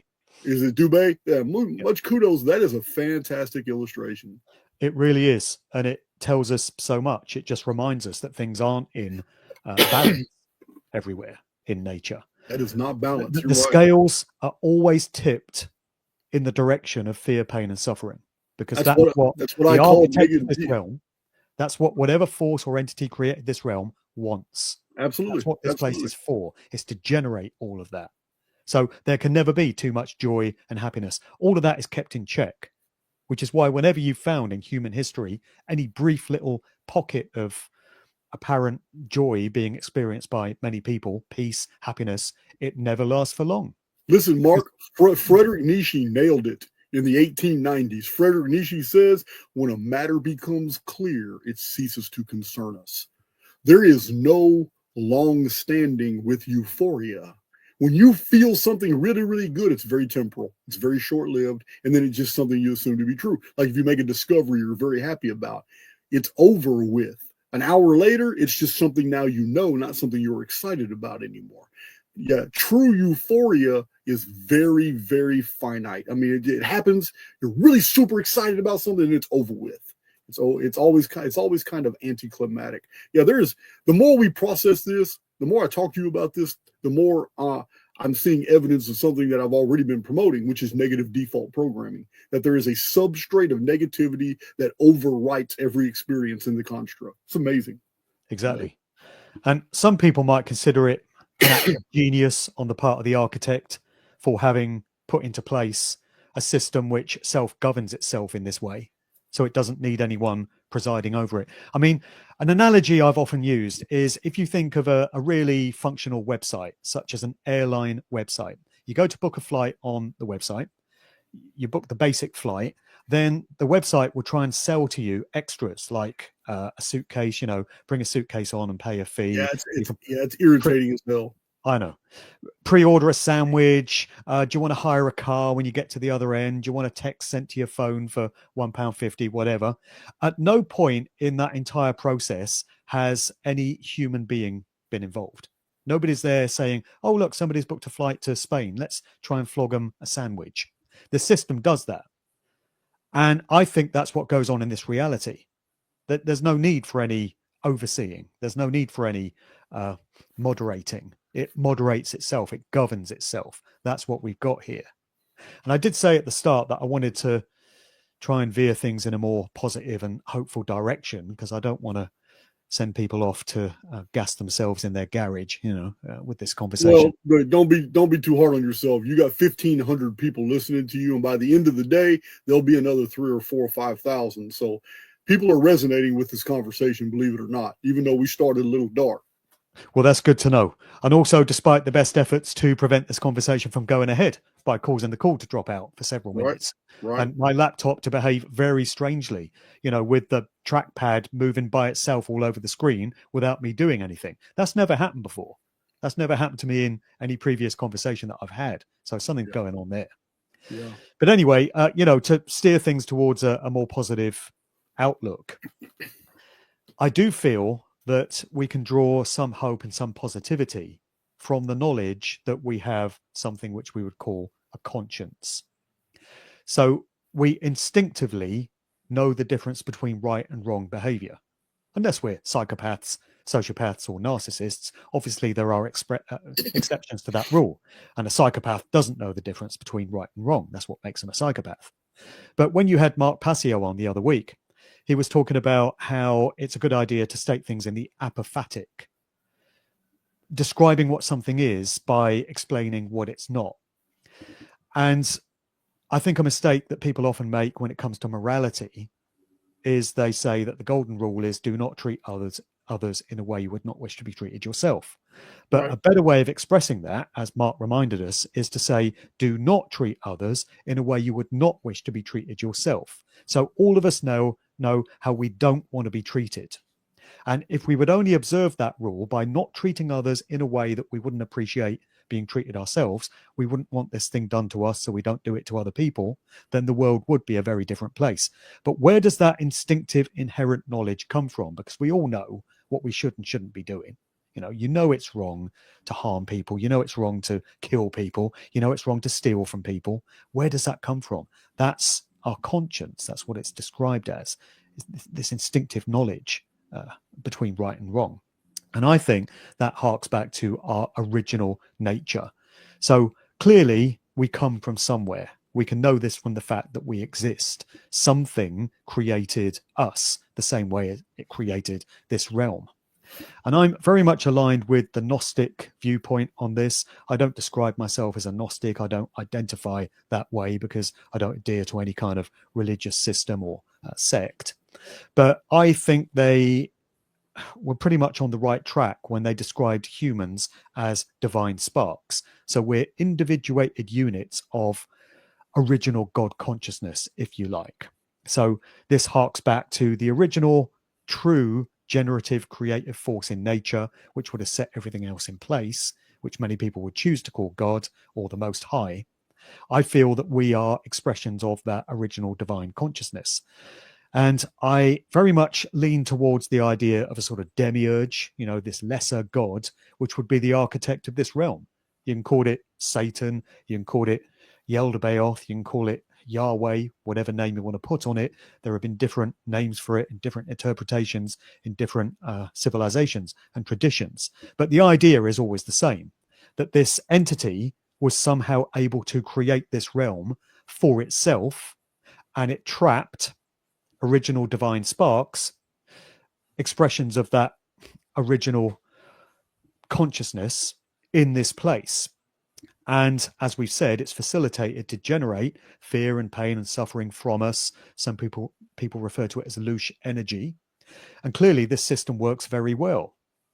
But I think that it speaks to us being tricked or trapped in this realm against our will.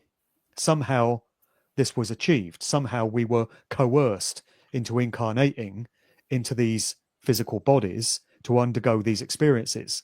So I think where the hope and where the positivity lies is in the knowledge that there's something more than this. And clearly there's something better than this existence to which our souls can aspire when we leave these bodies. People will talk about a soul trap and a reincarnation loop, and that may well be a thing.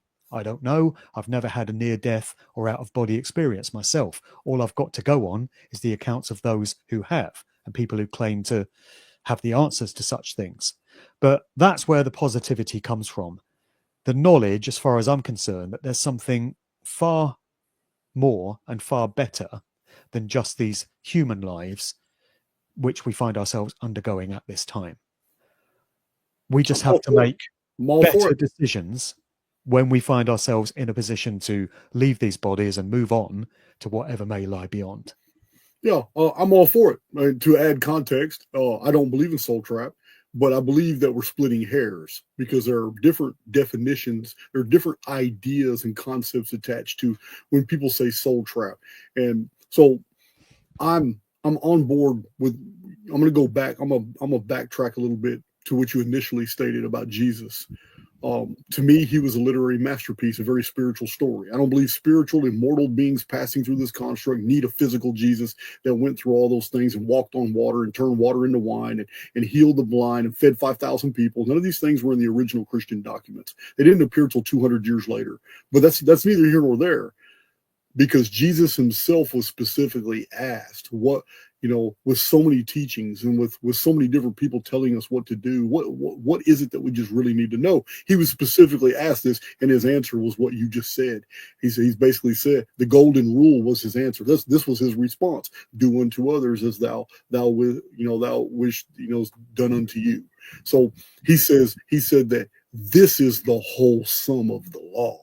So in one statement, he literally just stated that nothing in the gospel and nothing in the Old Testament, nothing in anybody's belief systems, no philosophies, including Gnosticism, nothing, period, in the field is more important than how you treat your fellow souls in the construct.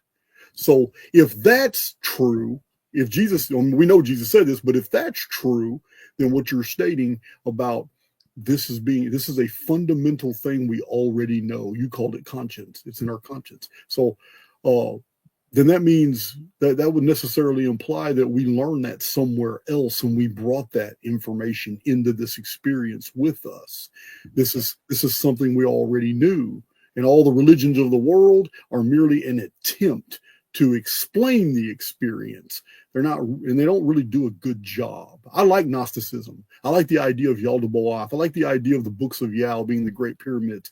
I like the idea of Kalapaturoth being the Sphinx guardian that was put in Egypt in the desert to guard the two divine trees, the two mountains. I like all kinds of things about the Gnostic faith, but I think it's still an attempt to describe that which is undescribable, and that you and I are on a journey, and that the soul trap is only real for those who believe they are trapped. For those who believe they are free, they're going to move on to another environment, into a whole different experience and a whole new different construct. Because I believe the only thing real here, Mark, is you. Not your avatar, not the experience itself. The only thing here is what you said, the divine spark, the immortal within. That's just my take. Exactly. That's what you take with you when these lives are done and you leave these bodies. And I personally don't have any fears, really, when it comes to what lies beyond for me personally, because whether there's a reincarnation trick waiting for us on the other side or not, if there is, I know that I'm not going to fall for it because of the knowledge that I've accumulated and the studies that I've done into this area. But also, I just feel instinctively that there's something greater that lies beyond these lives. This place is not our home. It never was. That's why so many of us are maladjusted to this place, particularly in these times. Everything just feels so unnatural and so against our true nature. And a lot of us just don't feel we fit in to this world. I never have. I've never felt a part of this world. I've never felt that this is my natural home. I've always kind of instinctively known, even before I started studying these things, that it's not for me. And I've never particularly enjoyed being here. And I have a lot of friends, a lot of people I speak to who feel the same way. And that comes from somewhere. It's that instinctive, inherent knowledge within us that this is not where we're supposed to be. You know what? You probably felt that way in World War One when you probably died on a World War One battlefield, and you probably felt that way in the Crimean War in the 1800s. You probably felt that way in the Napoleonic Wars.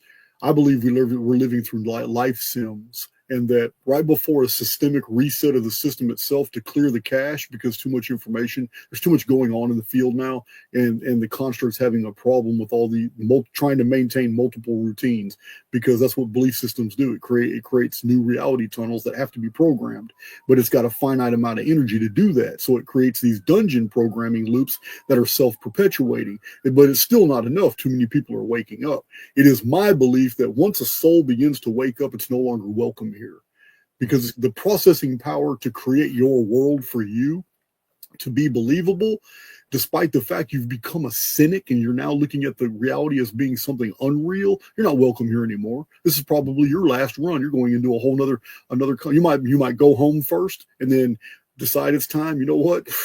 I think I'm going to sign up for one harder than the Nemesis simulation. I'm going to go over here and sign up for this one.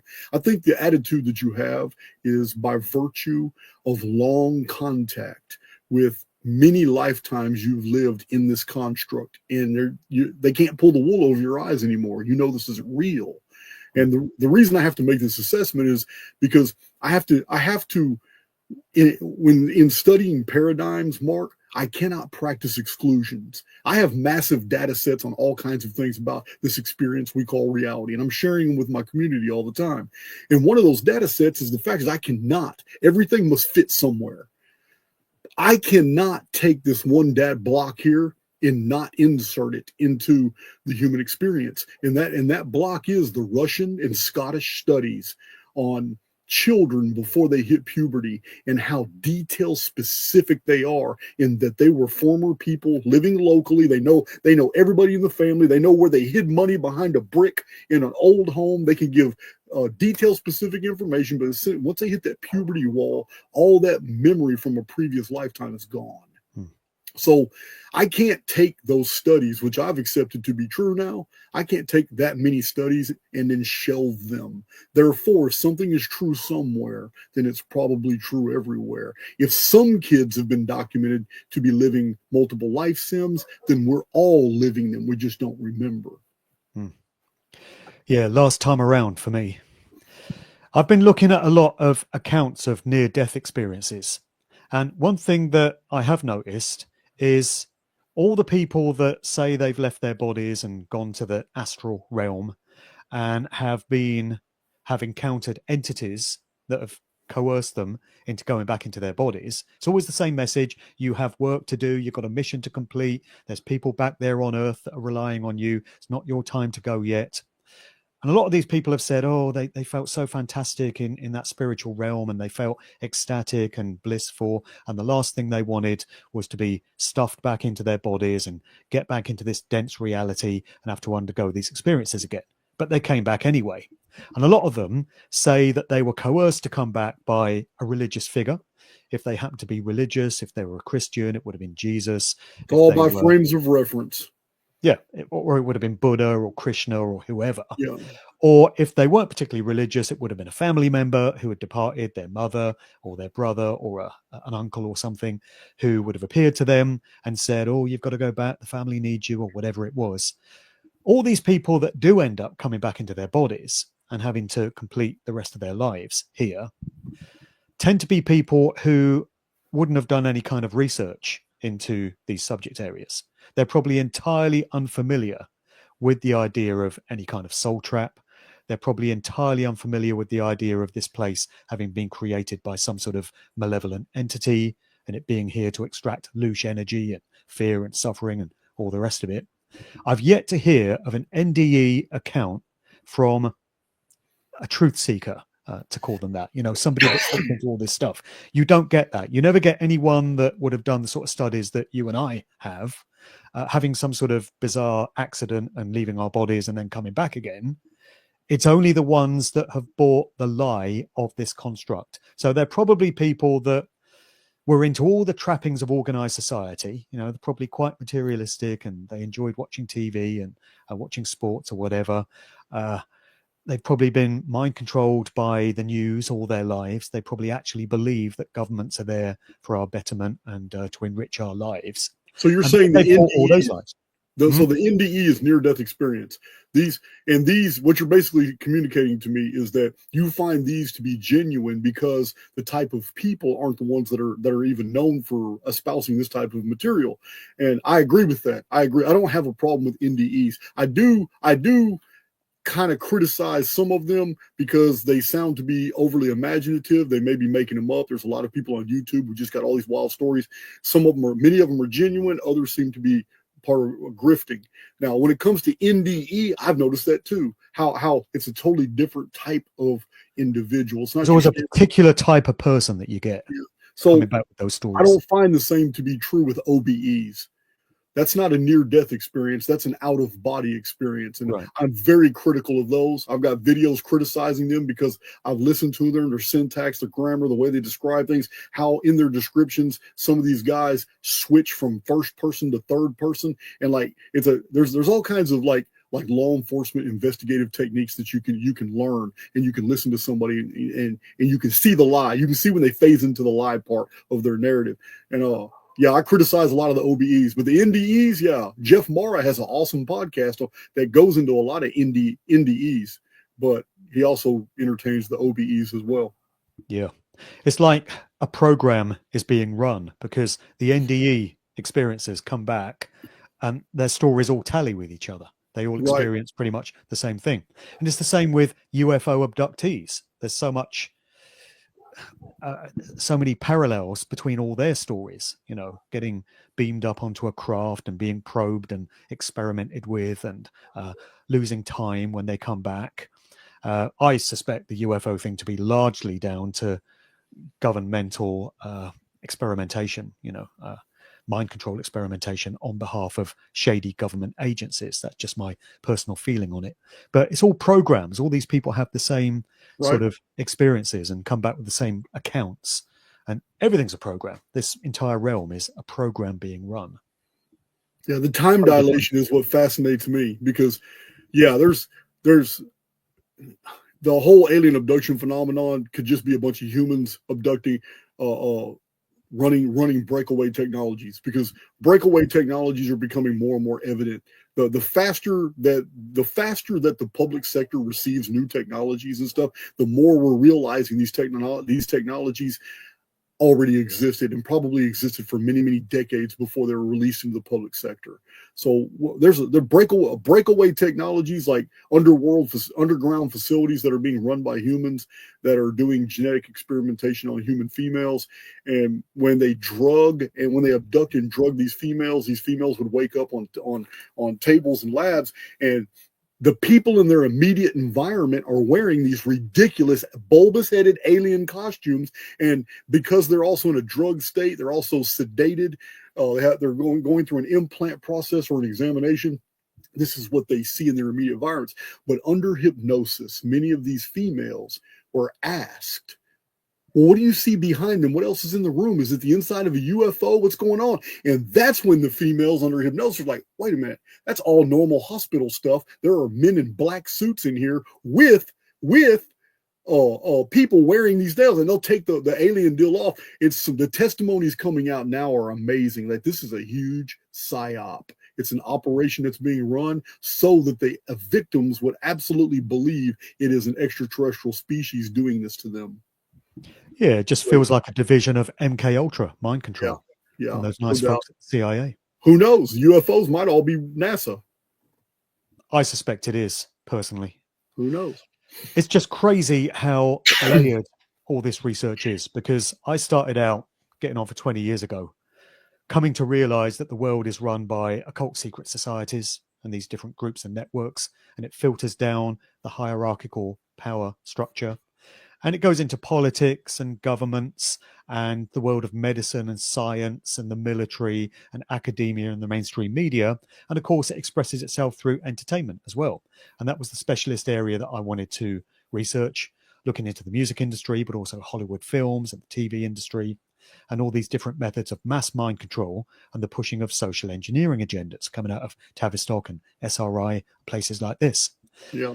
And as I was saying earlier, if you go where the research takes you, you just keep uncovering these new layers and you realize how deep the whole thing goes. And it goes way beyond just straight conspiracy culture.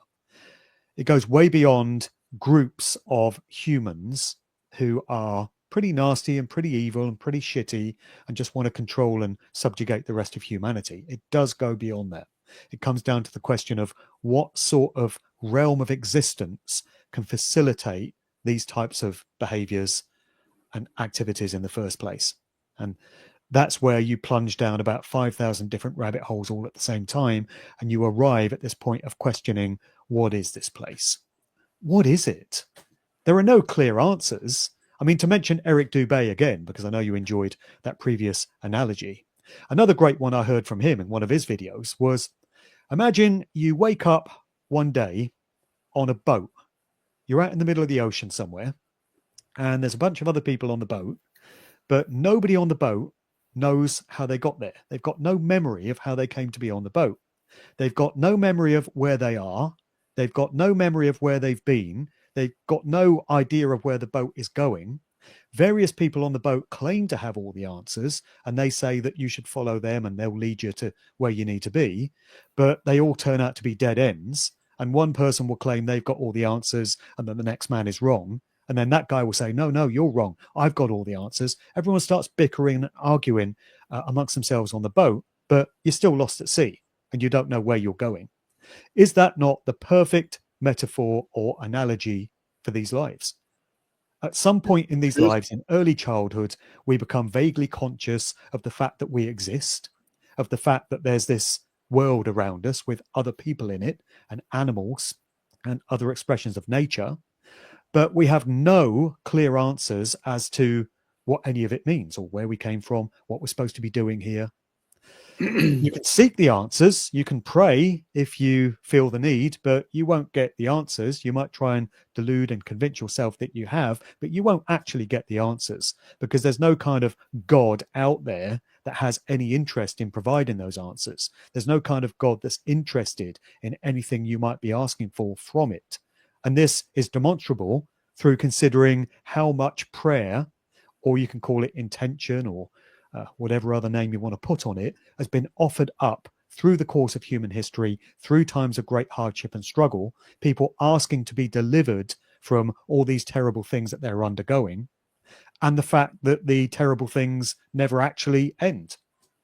you just get more of it No, expressing itself. prayer. We've talked about that ad nauseum in Archaix, but prayer of desperation will always feed energy to the very thing that you're praying against. It's like 300 million people praying for an end to cancer. All it has done is made cancer curing institutions filthy rich, because it's perpetuating the problem. God is not curing cancer. It's not happening. I have to disagree with you on one element. I don't know if you were talking about the God of this world, the demiurge of the construct doesn't care about you and all that. I have to make one distinction. I have agreed 100% with everything you said thus far.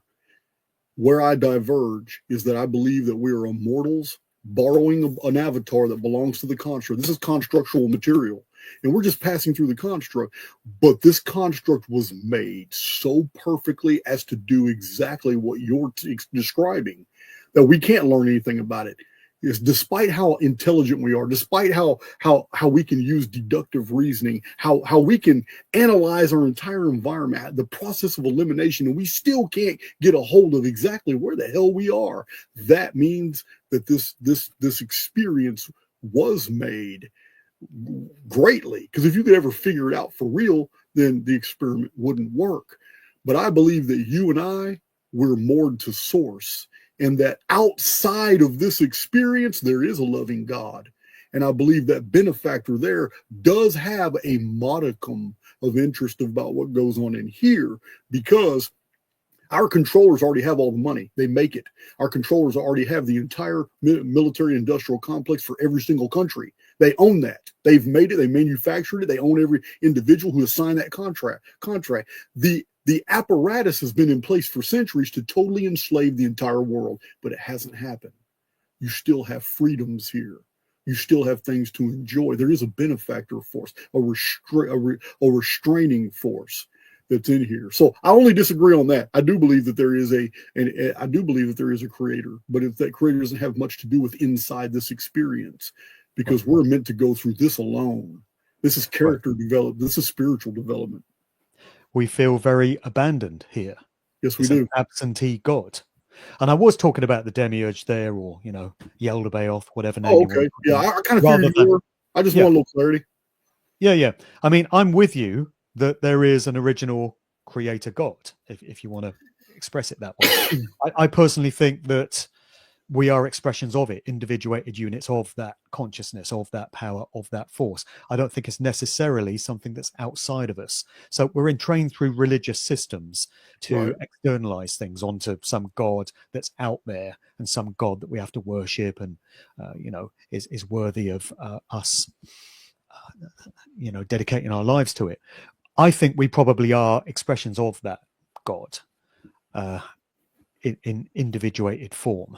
Yeah, there's no doubt. I mean, there's things about us that can't be explained by the cerebellum. There's things simple endorphin, cortisol, hormonal chemicals released in the brain. We have been taught the absolute opposite of the truth, and we are taught that when a hormone is released into the brain, you feel that corresponding emotion. It is the stupidest teaching ever, because it totally ignores causes. The first cause is what would have released that hormone. Well, feeling the emotion, but the emotion isn't a part of the avatar. The avatar feels it as an effect. Emotion comes from something deeper, just like imagination. Imagination, intuition, empathy, love. These are not things that can be described by the definitions of the world. They come from somewhere deeper. So humor is another very spiritual aspect about you. These are things that defy programming, because the brain isn't what we've been told it is. It is not a container of information. It is a broadcaster and a receiver. Information's in the field. So these change the dynamic. It's almost as if the reason the oversoul doesn't sit here and take care of us and answer all this and do all this, because it's like a father taking his son to the park, knowing that there's 2 or 3 kids in the park that he wants to befriend, but they keep acting like bullies. But if the father comes and intervenes when the bullies are messing with his son, As long as they're not really hurting him, they're just messing with his son. How is any character develop ever going to? There's two pieces of damage. One, the kid doesn't have any character develop because dad came to the rescue, and two, it worsens the situation of the son because now the bullies look at you as a sissy because daddy had to come to the rescue. So what I'm saying is you nailed it. We feel abandoned, and I believe it's a part of the experience. Exactly. But one thing you hear so often from certain spiritual types is that all the pain and the hardship and the suffering we undergo in these lives is all ultimately for our benefit, because it helps our souls to grow and evolve, and it teaches us the lessons that we need that can only be taught in this realm. And when we depart these bodies, we take that knowledge away with us, and it gets pooled with all the other knowledge from all the other people that have undergone these experiences. And I don't accept that. I see that as gaslighting. I see it as excuses being made for the creator of this realm and the true nature of this place. Excuses for why prayer doesn't work. Prayer doesn't work. There's a double meaning in the word there. Pray, phonetically, it's the same as pray, P-R-E-Y, which is what a predator treats its victims as, prey. So we are symbolically the victims of the predator, so-called God, that we've got in this realm. But the idea that we undergo these experiences to grow and evolve our souls is complete nonsense. It makes no sense, because if consciousness wanted to know what it feels like to get cancer, for example, and to die from some terrible form of turbo cancer, how many times would it need to undergo that experience before it goes, yep, got the lesson, I've learnt that one, I don't need to undergo that again? And yet that type of situation plays itself out over and over and over again. You could extrapolate that into the natural world, as we were talking about that earlier. How many times does consciousness need to know what it feels like for a gazelle to get chased down on the savannah by a lion and then viciously ripped to pieces while it's still living and sentient? That situation has played out millions and millions, if not billions, of times throughout history.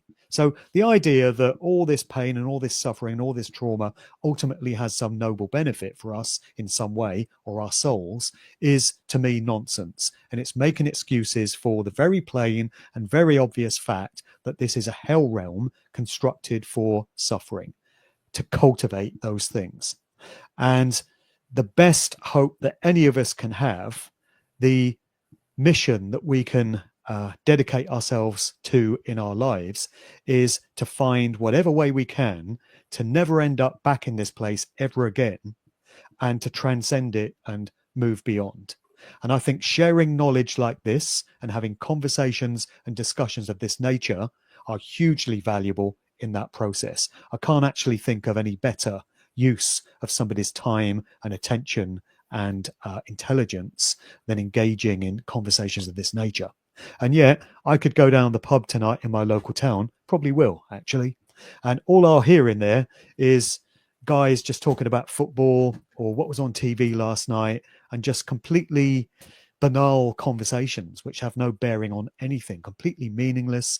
Those are the kind of conversations that most people engage themselves in. Most people don't seem to be interested in asking these questions. Who are we? What is this place? What are we doing here? Who created it?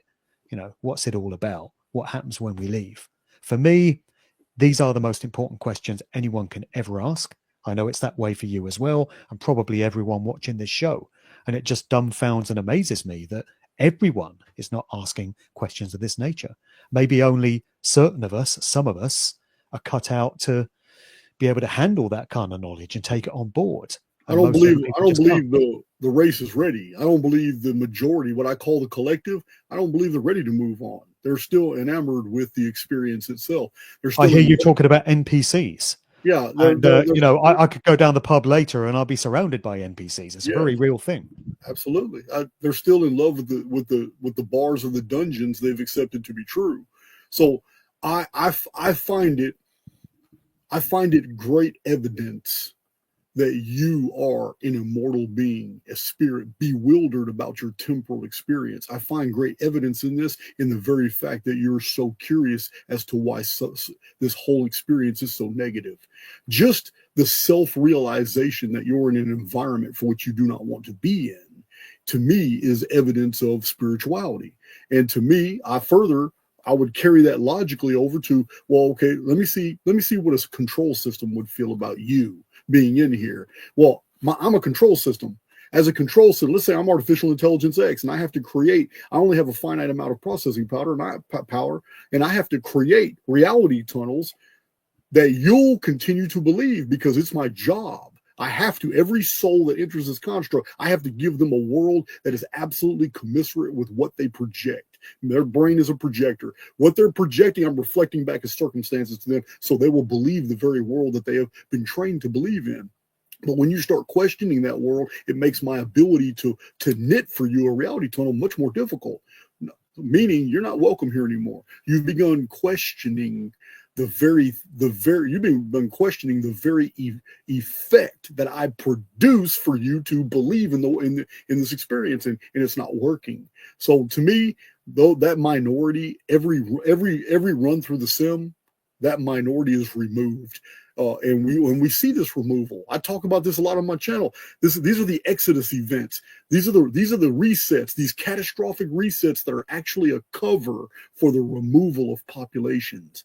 Because in a post-reset society, no one's around asking questions where all these people went and disappeared to, because everybody automatically assumes, well, they must have died in the cataclysm.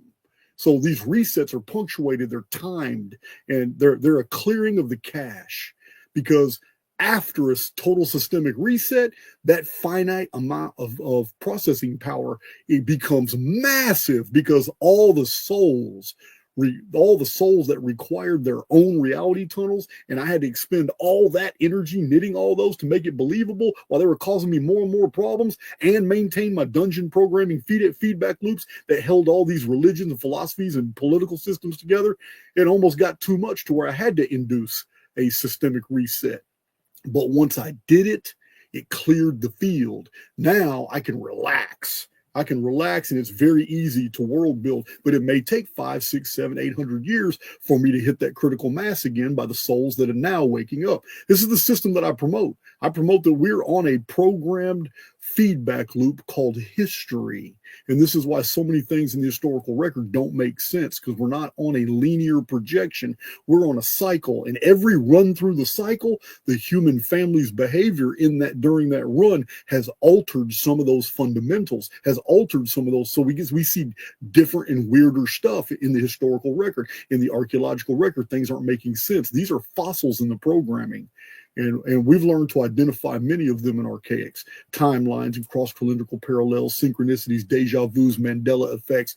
These are times when processing power was not enough to cover all the angles. So we see the evidence of its artificiality. Yeah, well, that's a very fascinating way of looking at things.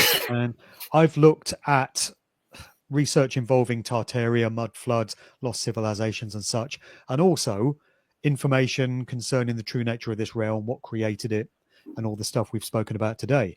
And I think where your work excels is in marrying those fields of research together and finding ways in which they correspond and overlap with each other. So I need to pay some more attention to some of the stuff that you've put out, because it's a very fascinating way of interpreting the evidence that we see in front of us.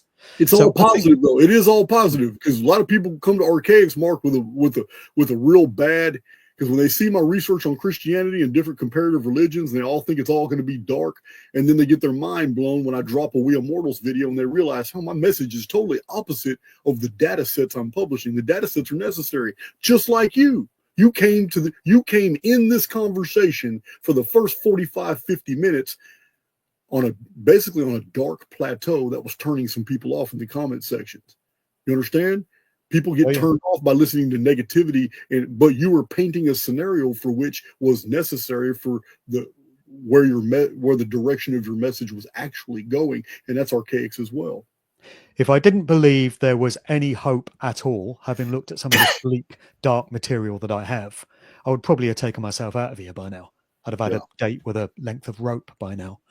I do feel that there's reason for hope and optimism and positivity. And the fact that so many of us now feel that this world is not our home, we don't belong here, we're badly aligned with it, that's where the hope lies. We recognize this place for what it is, and we have no interest in being here any longer. We'll complete these lives, but then when they're done, we don't want to come back. And I don't feel we're going to have to, because I feel that our consciousness is going to be in charge of that decision. And no amount of trickery or deception or duplicity is going to cause the likes of us to come back here under duress. We're going to be capable of making the choice, making a better decision, and transcending this place, whatever it may be. So that is some good news, isn't it? I mean, that It has is to be absolutely good news. And I want to add to that. I want to, what you just said could have been said by you in a Greek forum, surrounded by people, mariners coming from the Mediterranean. In the Greek forum, these things were discussed. This is in the forums where everybody came and listened, and there was pedestals, and you get to stand up. And if a crowd of people gravitated you, then more and more people would come, and then you would go daily there, and you would get a name for yourself. These things, these deep things about reality, were known in the Greek forums. Now, later on in Roman times, they kind of had different ways. They did it in amphitheaters, but you don't know if that in the Sumerian Akkadian culture, these same discussions were probably also discussed just 400 and 500 years after the great cataclysm we've come to know in the historical record as the Typhon flood, called in the Bible the biblical flood of Noah. You don't know if we haven't had these conversations in 17th century BC Easter Island, surrounded by these giant heads on this volcano, and people were talking these exact same things. The common denominator with all these ancient civilizations is that they're gone, and almost every one of them were destroyed in some type of devastating event. These devastating events are the harvest when these souls are removed and humanity starts over. What I'm saying is, the very conversation that you and I are having now is because we're heading right toward another systemic reset. Everybody feels it. Governments know it. They're making underground bases in domes and deep earth biospheres. And we all, in the Archaix research, we know 2 back-to-back world-destroying cataclysms are on our horizon. We even know the exact dates. And that's by virtue of a massive amount of chronological and historical data. What I'm saying is the conversation you and I are having now is probably very similar to the conversations that were had right before all these other predecessor civilizations, all the way back to Civilization X, were destroyed. This is why it's so mysterious to us. We are seeing ourselves as separate from the history of our ancestors, but really this is the pattern. This is how souls get out of the construct. You're feeling this way because you're about to be ejected. right. There was another great movie that came out just recently, actually, called The Life of Chuck. Have you seen that one? No, I really don't watch a lot of movies. I just don't have time. Yeah, this is based on an original Stephen King story, and I thought it was a really great movie. It tells the story from the perspective of this guy, Chuck, and it shows you different stages in his life, and it's told in reverse order.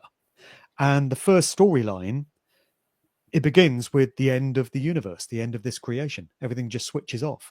All the technology is starting to malfunction, and devices are dying, and the internet goes down, and this all leads up to the end of existence. It just comes to an abrupt end. It just switches off like a light.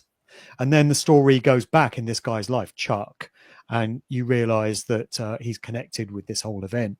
It's quite an intricate movie, but it's just interesting that it raises the idea of everything coming to an end and just being turned off. So I wonder if that's what we're heading towards.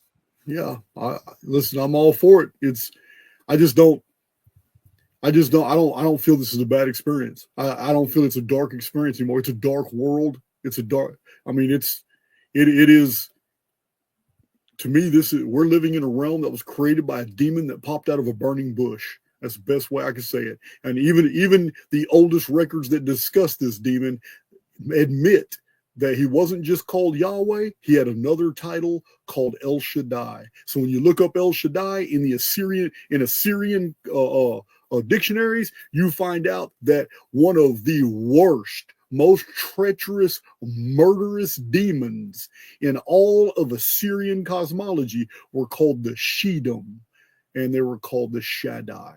So all the Yahweh worshipers did was put the Yahweh God word for God, El, in front of its name, and they made the demon god El Shaddai.